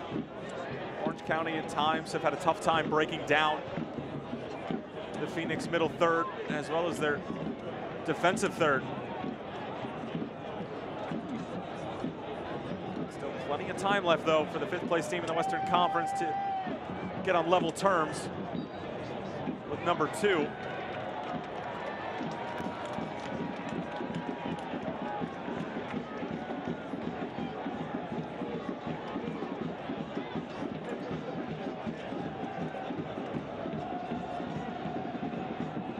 James Musa in some space. Out wide for Amadou Dia. Dia trying to go back for Musa. Going to the noggin of Alex Cernali. Now this is where Phoenix can get in trouble here.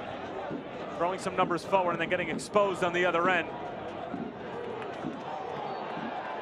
And Farrell taken down inadvertently by Michael Seaton. He has his palms up in the air. He wasn't exactly sure of what happened. But Joseph Farrell continues to put great challenge after great challenge in. Solid sportsmanship between the two, but you can see them having a laugh. Lacey's just getting caught up a little bit on the studs of Joe Farrell.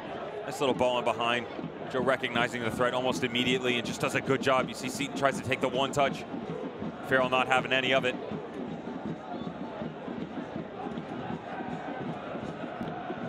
Phoenix with a win tonight.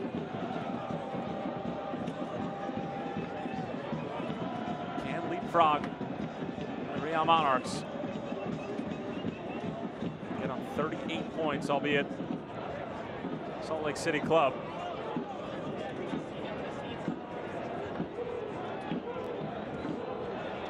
Or excuse me, they'd be on 35 points.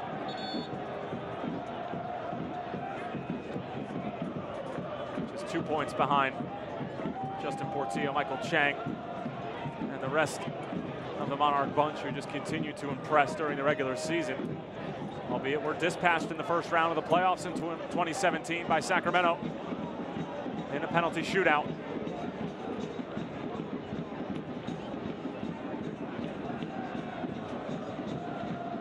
Orange County actually had a similar fate as the #1 seed in the Western Conference in 2015. Joe Amico into the area. Aiden Quinn. Christian Duke battling with Luigi Mala, but it's a battle he'll end up losing.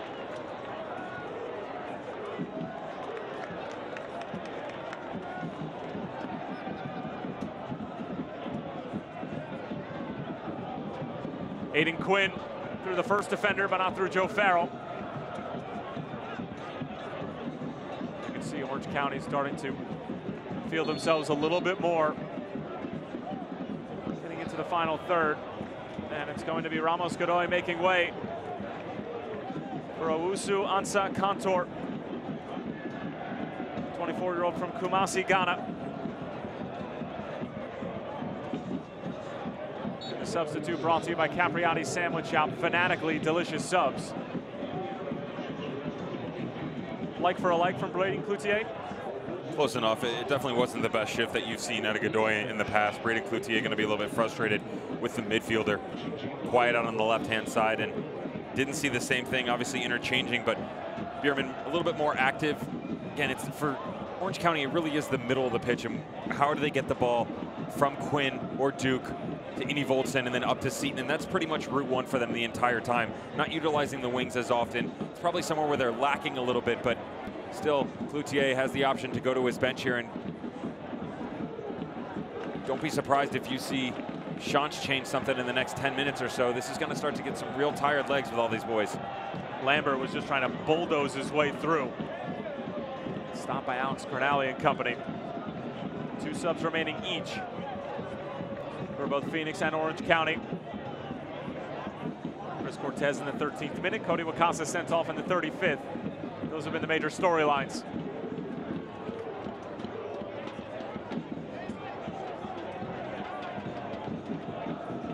Dia. Cortez holding up play as usual, finding Asante.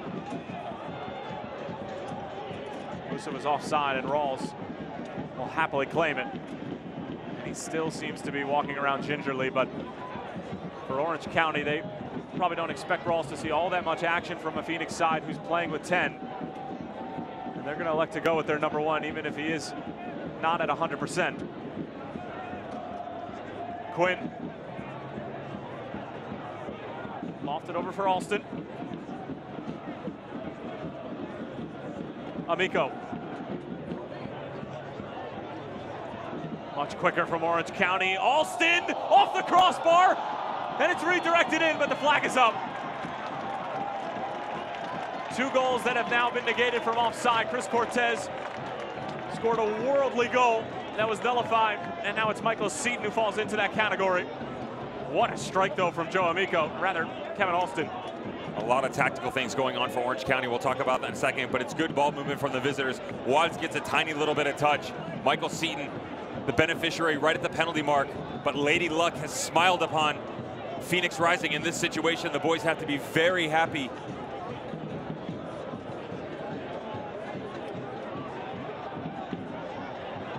Well, these types of games, Devin, we talked about it right before halftime. Sometimes you need the soccer gods on your side. That's one instance that they are, at least for the moment, but plenty of time left. And the changes, although just 1 from a personnel standpoint, Owusu Anta is going to go to left back. They brought Bierman to the left midfield position. Enevoldsen, big save from Carl Wazinski. How about that flick on, though, to allow the Dane to be able to run onto it. Get another look. That's the interchanging play, and again, right down the middle of the field. Coming the other direction. Boys struggling with the shape a little bit past 5-10 minutes. Orange County starting to capitalize. Quinn, Wazinski off of his line. Didn't get it cleanly, but collects seconds.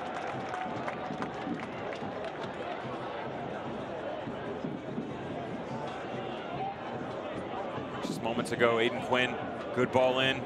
Oh. Sweet and sensational from Seaton, and it's an even better angle. You can see how difficult it is to get in behind. Mike DeFont caught ball watching a little bit. Ball goes in back behind over his shoulder.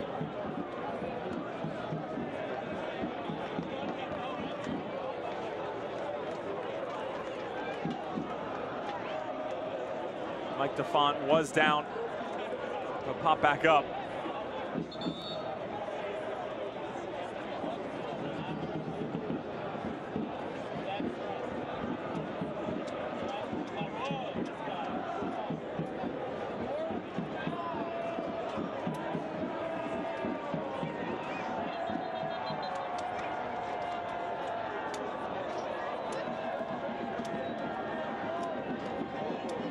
Fans watch to get exclusive video content and photography from across the USL.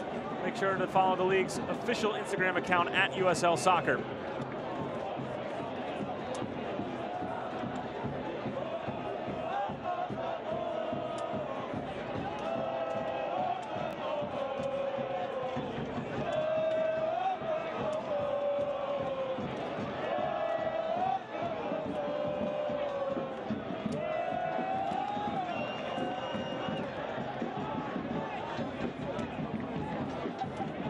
Getting word that Kevon Frater is getting ready to come on. It'll be Chris Cortez who will make way for number 51.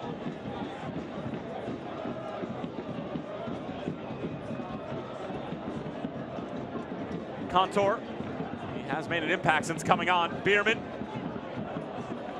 Again, nothing doing for Orange County, who a couple of times have just not been making those runs either to the near or far post, and now that substitution will take place.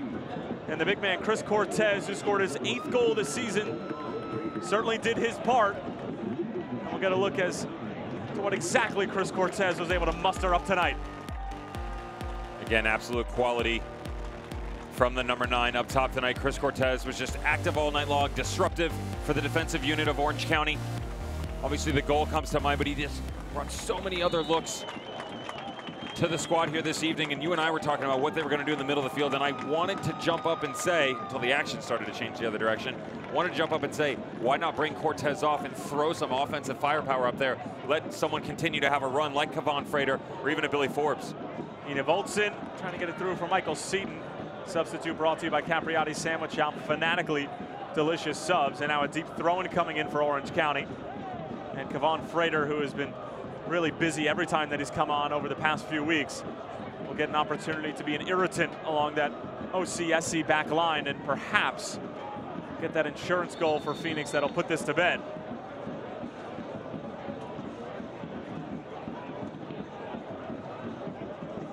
Waz and Aiden Quinn getting reacquainted. Mark Allerton making sure it's not getting too handsy. And it's going to come out the other way. Tyler, you talked about the boys in white coming forward and their inability to get on the end of the ball, and as disruptive as it can be for Phoenix on the defensive side of the ball, as a manager, you're messing with the chemistry of the squad as well, who is just kind of finding form a little bit, obviously trying to put on fresh legs and stifle the defensive unit that is Phoenix Rising tonight. And we were talking about the changes. Bierman goes to the left, Owusu Ansah goes to left back, and then they switched Alston from left back over to right back and moved their right back, Joe Amico, up into the midfield. So a lot of interchanging pieces as of late that are affecting both sides of the ball, even though it was just one change tactically by the visiting manager.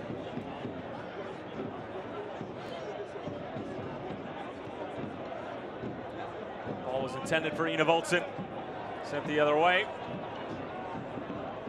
Musa on the first time, encouraging Asante forward. The Ghanaian will be able to get there. Captain Solo on the move. Dia asking for it.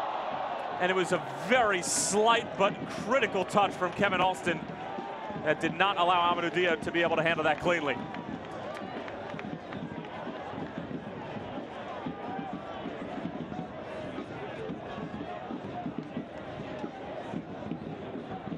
Cody Wakasa sent off in the 35th minute. Phoenix have hung on for this long, just 20 minutes remain. 20 minutes in between Rick shots and a Phoenix Rising marquee win that they've been so desperately looking for against one of the best teams in the Western Conference.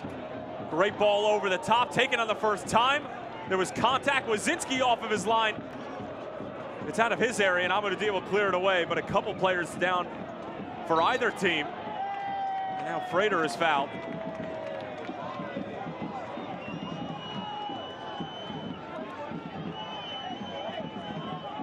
Nielsen stepping into Kevon Frater. He's trying to get acclimated to this ridiculous environment that's going on tonight. The heat, the humidity, you see 10 men. That's frustrating as well. And a couple boys going to the ground as of late. Just trying to take advantage of the opportunity that the ball is in their presence and going the other direction. But Kevon Frater's got to keep his head in check. These guys at the back are going to do whatever they can to get underneath these boys' skin.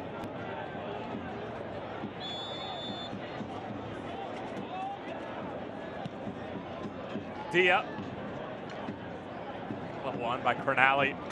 He is very impressive in the air. And doesn't have to deal with the likes of Chris Cortez now that it's Kevon Frater who's come on, who certainly can battle with the best of them, but not exactly the 6'5" giant that Cortez is. As Seaton finds Enoch Olsen over the top. Christian Duke trying to bring it down. Looked like it might have been a handball. It's into the hands of Waz anyway.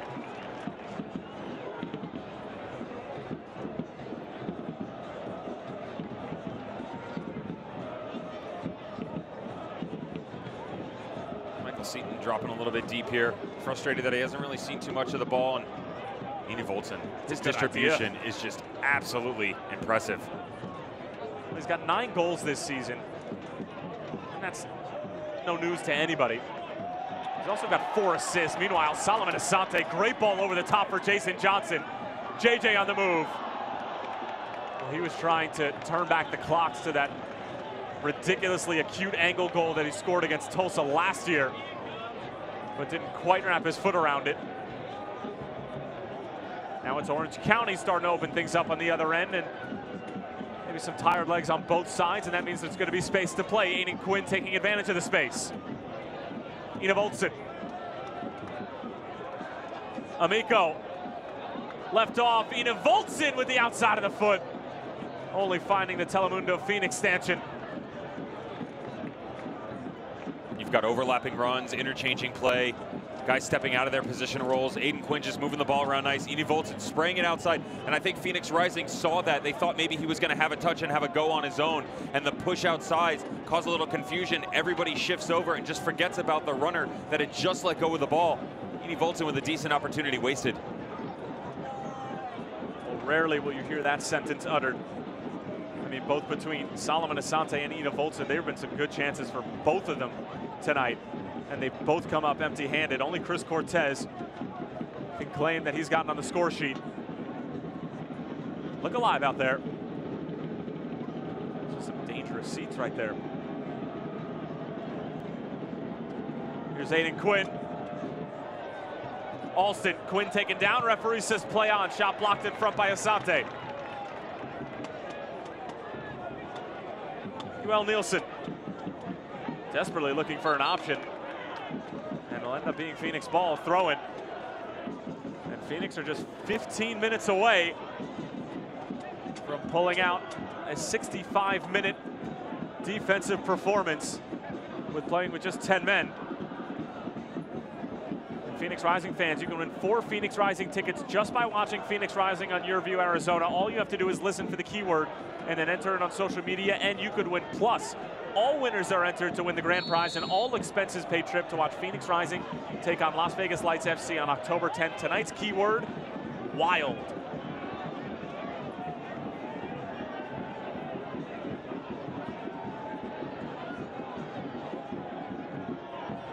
Contour.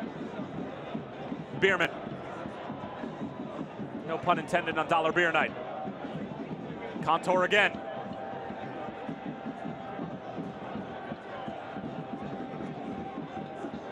Patient and methodical from Braden Cloutier's side. And right on cue, Kernally has his pass broken up by Amadou Dia.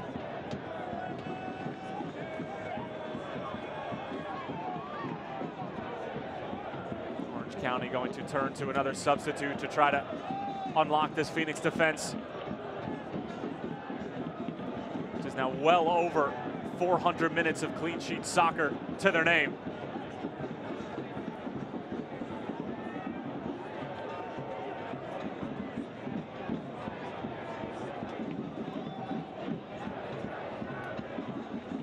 Christian Duke, along for Contour. Numbers in the box for Orange County, but again, it's a great ball that goes by the wayside. And the runs are just not timed correctly by Braden Cloutier's club. The disconnect between the guys on the outside and the runs that are coming into the middle box are obviously not there. Cannot get on the same page, but Phoenix really needs to keep an eye on Ina Voltson. He is having his way in the middle of the park right now, and there is a load of space that is becoming readily available in that trailing position. We saw it moments ago. Now the distribution started with him and got sprayed outside, so you can understand players tracking over a little bit. But just about 10 seconds ago on that play coming in the other direction, Ina Voltson had about 6 to 8 yards right at the top of the box.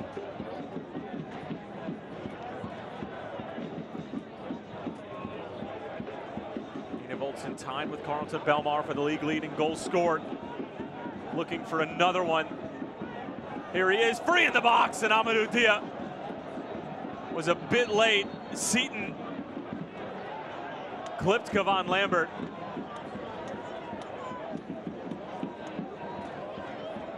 Lambert shaken up.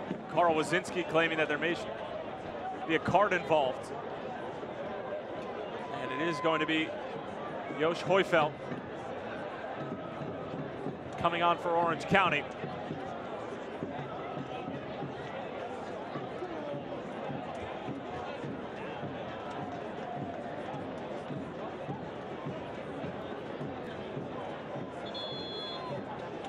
And Mark Allenton will hold up play to make sure that substitute can come on. And the 35-year-old Dutchman who has played for the likes of Norwich City, Southampton, FC Copenhagen, will come onto the scene here in the 78th.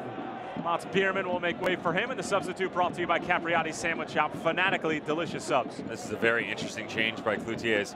Hoyfeld is primarily dispensed in the back in the center of the defense, so obviously trying to capitalize on that height and that presence that he brings in. Not able to get on any of the crosses that they're feeding into the box at the moment. Braden thinking he's got 11, 12 minutes left to knot this game up. Johnson along for Frater. Come on, Frater. With the left foot, almost snuck it in. And that was the first time that Rawls has been asked to move since getting that injury. And you can see that he is in some pain, but Frater just inches away. How ginger is Rawls in his movements. First time for him, first time for Frater, getting the ball at his feet, going offensively forward. Has a good look to the far post, tries to tuck it right inside. Got to give credit to the goalkeeper, shut down that angle pretty well. Alston. Seaton can't handle it cleanly, and Kevon Lambert clears it away. Now Duke out wide for Contour. Plenty of space now, closed down by Luigi Mala. Decent ball in, and it skips over everybody. And Devin, I want to ask you a question. How aware are Phoenix of the situation of Andre Rawls, and are they going to try to take advantage of it and just put everything on frame if they get in the area? You definitely have to challenge the goalkeeper, and unfortunately, because of everything that's going on tactically on the field, you can see a lot more wing play getting involved. It's opening up a lot more. So defensively, they're putting their efforts there. The opportunities going forward aren't going to be a lot, but when they get there, they have to let the trigger go 100%. Kevon Frater very smart in his movements going forward. You're not going to see a lot of that, though. The line is going to continue to become more compressed. You're going to see Shantz telling the guys to just make sure they stay tight. And what you're seeing right now, balls 20, 30 yards from goal, no one contesting that. That's going to be a regular thing in the closing 10 minutes as time winds down. You mentioned the play of Kevon Frater, who's just another awesome addition in the offseason. It's going to be a handball from Christian Duke, and somebody who's going to be in charge of a lot of the personnel decisions now is newly promoted general manager Bob Dooley, who was previously the COO of Phoenix Rising Football Club, now the GM, and will be in charge of some very important decisions that will help and have helped got this Phoenix club to where they are. It's a good stuff for the Rising family, but to be fair, he basically was the GM. Didn't necessarily carry the title, but his involvement in player acquisitions and recruiting, obviously what he did for the growth of this community and what he did with the stadium, overseeing the entire project, carried a lot of things that general managers are currently involved in, probably more so than what they're used to, but it's a good move for Phoenix Rising. And that's a bit naughty for Mike DeFont. No card for Mark Allerton. And Devin, of course, is referring to the 53-day miracle in which the complex was built. And we'll get another look at this. Yep, that's a bit too much for Mike DeFont. It's definitely been throwing its weight around a little bit more than we've used to been seeing as of late. Hoyfeld can't get it through. Tracks down Joseph Farrell. Mark Allerton says play on. Cornally, great step. Space for Orange County. Quinn. Well into the 82nd, ball towards the back post.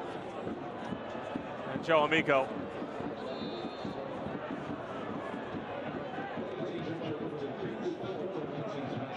And we're going to have our third and final substitution from Orange County.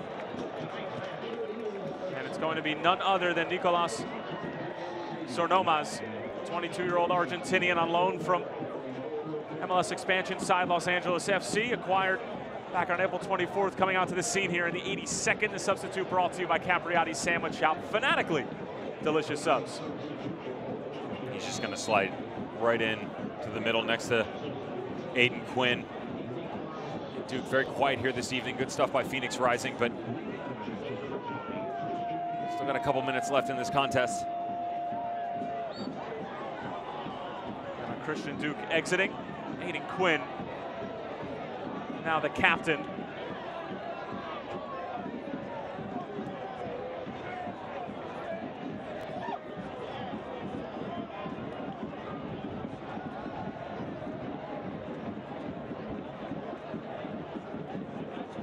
Contour. Another teasing ball in. Amadou Dia handles it. as it starts to become a little bit more and more hopeful from Orange County rather than with a purpose. Alston. Luigi Mala. Back in by Ina Voltson. Through for Seaton and Wazinski. That's a good save. Had to get down quickly, the big man. And Mike DeFont is down again behind the play. We'll get another look at Michael Seaton's near goal and near equalizer. We've given so much credit to Jason Johnson, but his countryman Michael Seaton has been absolutely amazing here tonight. Hasn't been able to find the back of the net, but very active up top. Definitely a thorn in the side of the back line for Phoenix Rising, and Waz once again keeping that streak intact. And once again, this Phoenix Rising Football Club continues to keep their streak intact of just ridiculous turnout here at the complex. It's another sellout on another dollar beer night. The official attendance, 7,001. More than capacity here in the Valley of the Sun. Red Fury, Banditos, and everybody who comes out here to the Phoenix Rising Soccer Complex. He's doing an amazing job of supporting this club, getting behind a professional soccer team in Arizona. And Mike DeFont being checked on by the athletic training staff.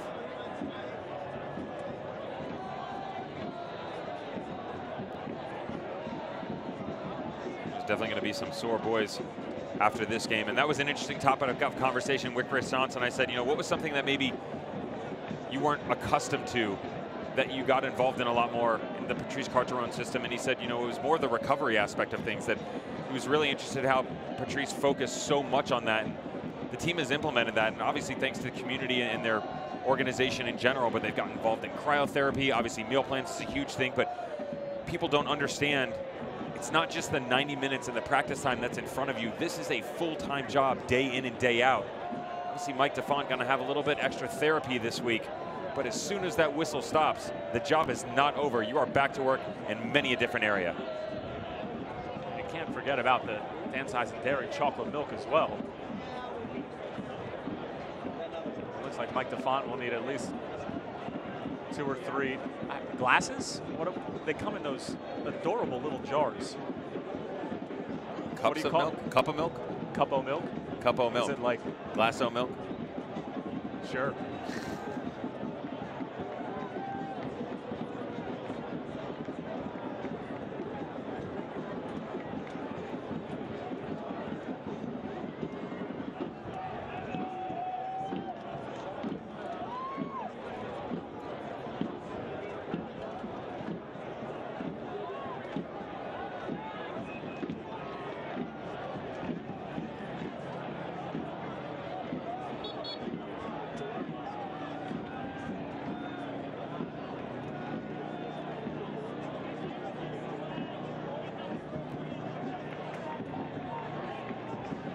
Getting word that Evan Waldrop will be the 3rd and final substitution for Rick Shantz.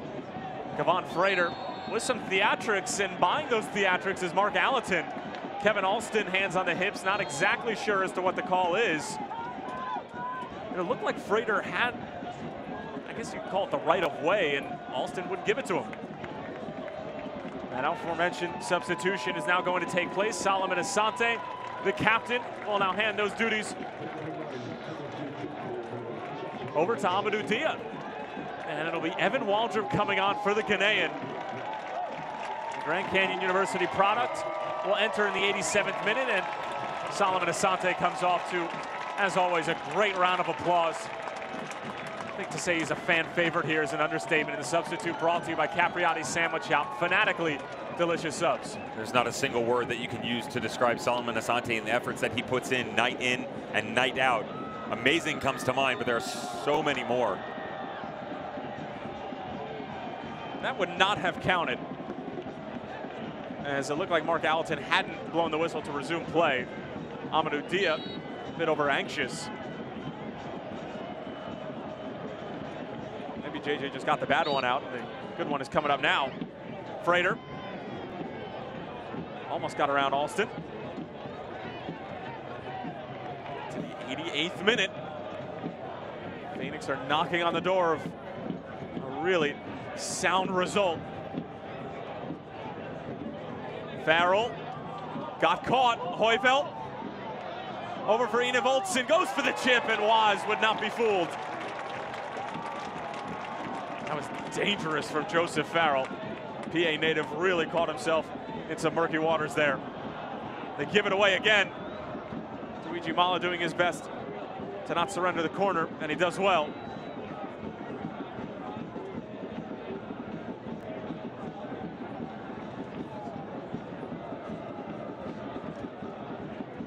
Contour lining up the long throw in for OCSC.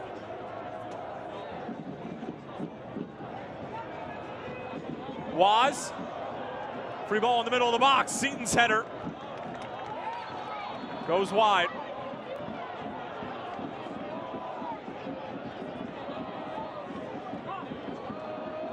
There was a yellow card issued. Some contact after the play. Josh Hoyfeld and Karl Wazinski exchanging AIM screen names.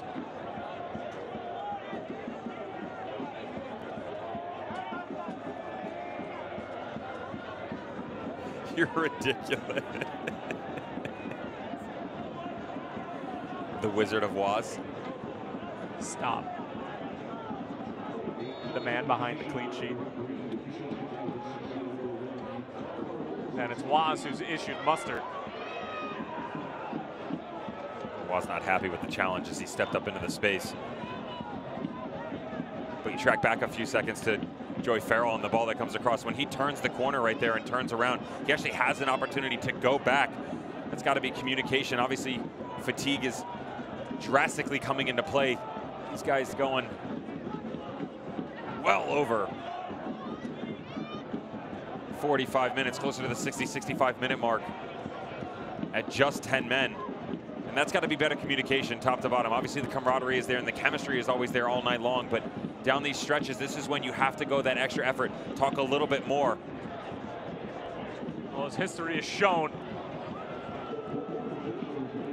the script would probably have Orange County scoring a late equalizer. Phoenix trying to rewrite history.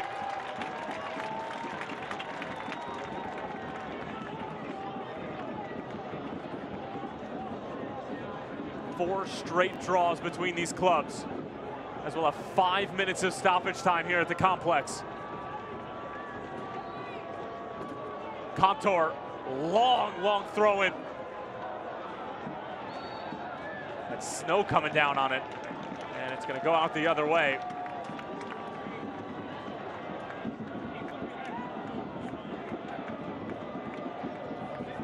Very dangerous look from Orange County. We saw in the first half Kevin Olsen stepping up 2 or 3 times, and it continued in the second with that long throw. But Owusu Ansah just unleashes an absolute cannon from the sideline. No toe drag, no nothing. Just a 2-foot stop and go.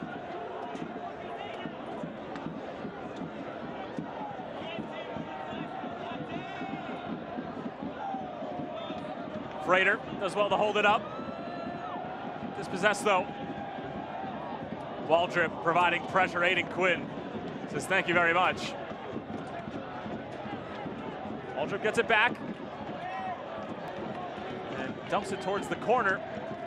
Won't stay in favor of Phoenix. A goal kick coming for Andre Rawls, who has been hurting since that collision with Joseph Farrell about half an hour ago.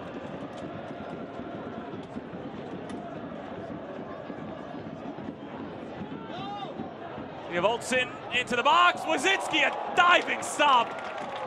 I'm not sure whether that would have gone in or not, but regardless, Waz showing off the reflexes. Kevon Freighter has got to stay attached to this game. He's got to pull his efforts back. You can see him. He's waxing and waiting. He's getting tired, but just it's because of the sprinting, all the movement back and forth. Good touch inside, and Waz, that's tucked right inside the near post. That's game saving. Aiden Quinn. Cronali was there, and Waz snatches it.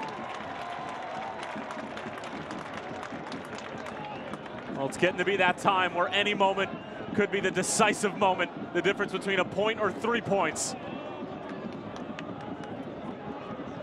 Difference between Phoenix getting within 2 of the Monarchs, or the difference between Orange County moving up to sole possession of 3rd place in the Western Conference. Here's Evan Waldrip on the move, putting on the moves, and winning a corner for Phoenix. You just leave it, Evan, walk away. Break the wrist, walk away.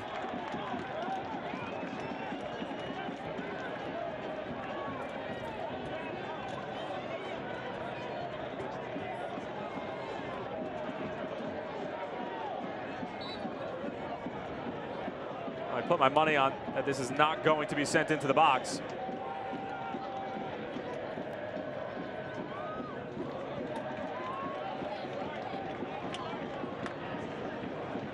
Smart stuff by Phoenix. Obviously just a little bit of time wasting and posturing down in the corner. That really looked like that went over the end line for another one, but still holding possession. Throw it off his back. There you go. It's going to be offside. You pulled that one before? Taught him. You got to know that by now. You'll see one day. I don't know anything anymore. Tricks are for kids. You'll figure that out. Well, it's an illegal throw-in. I don't see that every day. At least not at this level. Maybe at the Phoenix Rising sleepover camp.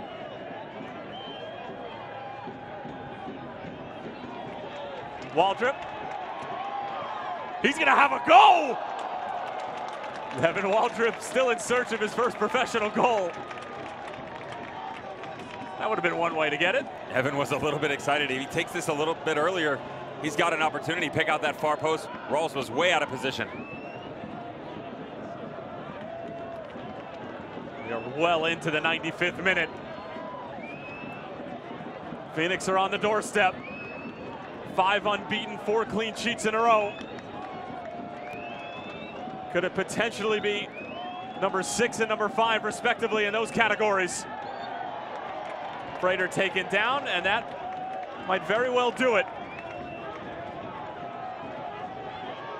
And fans with Phoenix Rising FC's win, you at home also win. Head to all of Phoenix Rising social media accounts tonight to find out what the latest We Win, You Win deal will be.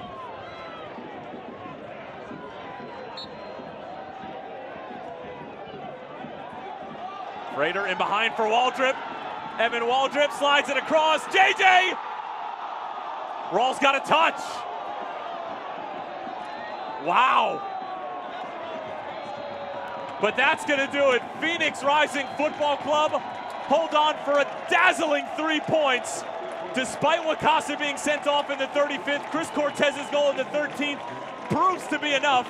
And Phoenix have pulled within 2 points of the Western Conference leaders, the Real Monarchs. Devin Kerr, your thoughts? Absolute class.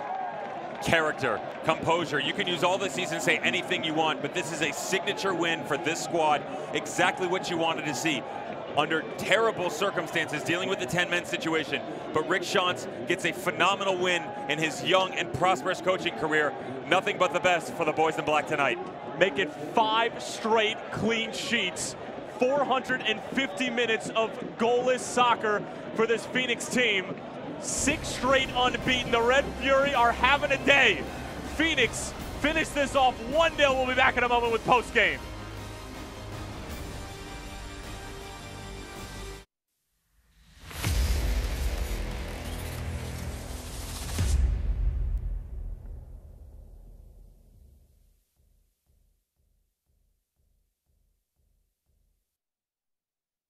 If you just sign that first I'm one so there. sorry. I don't feel comfortable signing that. I don't get the math here.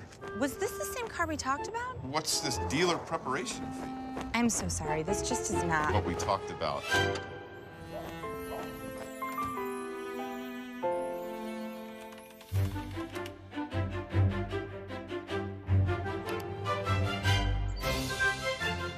Get the car without the car salesman.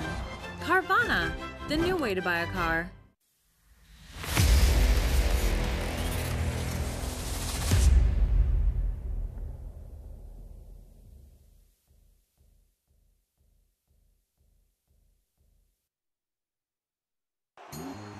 The 2018 Phoenix Rising FC season is in high gear. This Phoenix team is must-see TV! And now with an international roster that's bigger, stronger, and faster than ever, Didier Drogba and his teammates are on a mission to capture their first USL Cup. Watch Phoenix Rising battle Fresno FC Saturday, July 14th at 7 p.m. live on Your View, Arizona. Phoenix Rising FC, rising as one. The boys in black tonight have their marquee win against one of the best teams in the Western Conference, and they're enjoying every moment of it, running straight up to the supporters who got them through an extremely difficult match. And after going down a man in the 35th minute, they get another clean sheet, Devin, and defense has been a focal point of this side from day one for Patrice Carteron. Now it's with Rick Shantz, and nothing has changed. 8 clean sheets on the season, less than a goal a game, 5 clean sheets in a row. It doesn't get much better for Phoenix Rising Football Club. We'll take a look at how it all happened, and if you're just joining us, well, I feel bad for you because Phoenix played some sort of game tonight. Orange County put up a great fight, and it started with this. Jason Johnson sliding it over for Asante. Defender slips Asante. You see him bury that 9 times out of 10. A little bit of rust early on in the game, and Cortez using that big frame. We love seeing him step back into that false 9, being able to hold up the ball, hold up play. Good stuff into Jason, but then things started to turn around in the 13th minute. I love the ball here by Lambert. You just take a look. Lambert looks up. Lambert, Cortez, you're welcome. I don't really think anything else needs to be said. Kevon Lambert, Chris Cortez, number 8 of the season for number 9. Andre Rawls left helpless, and Phoenix off and running in the 13th. That would be the lone goal of the match, but this is where Phoenix would really get their work cut out for them. Cody Wakasa taking down Seaton in the 35th.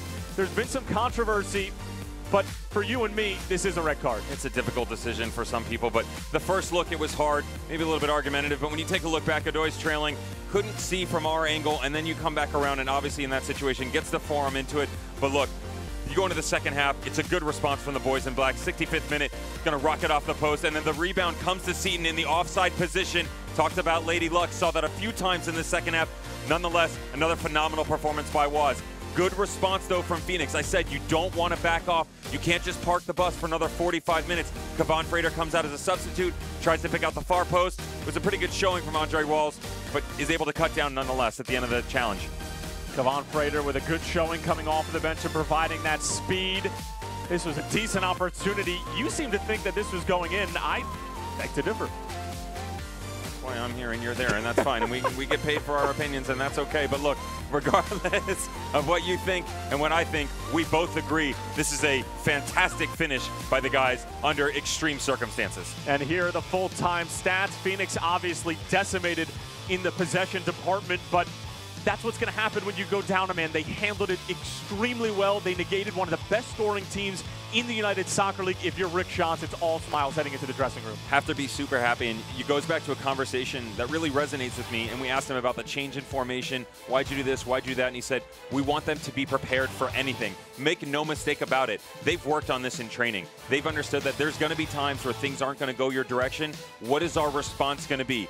You can't ask for anything better than what you just saw after the Wakasa red card. They got their early goal. They had a little bit of misfortune with the Cody Wakasa red card, but they have their 3 points against one of the best teams in the Western table. And for Phoenix, their next matchup is going to be against Juan Pablo Cafa and the Fresno Football Club Foxes, Friday, July 14th, 7 p.m.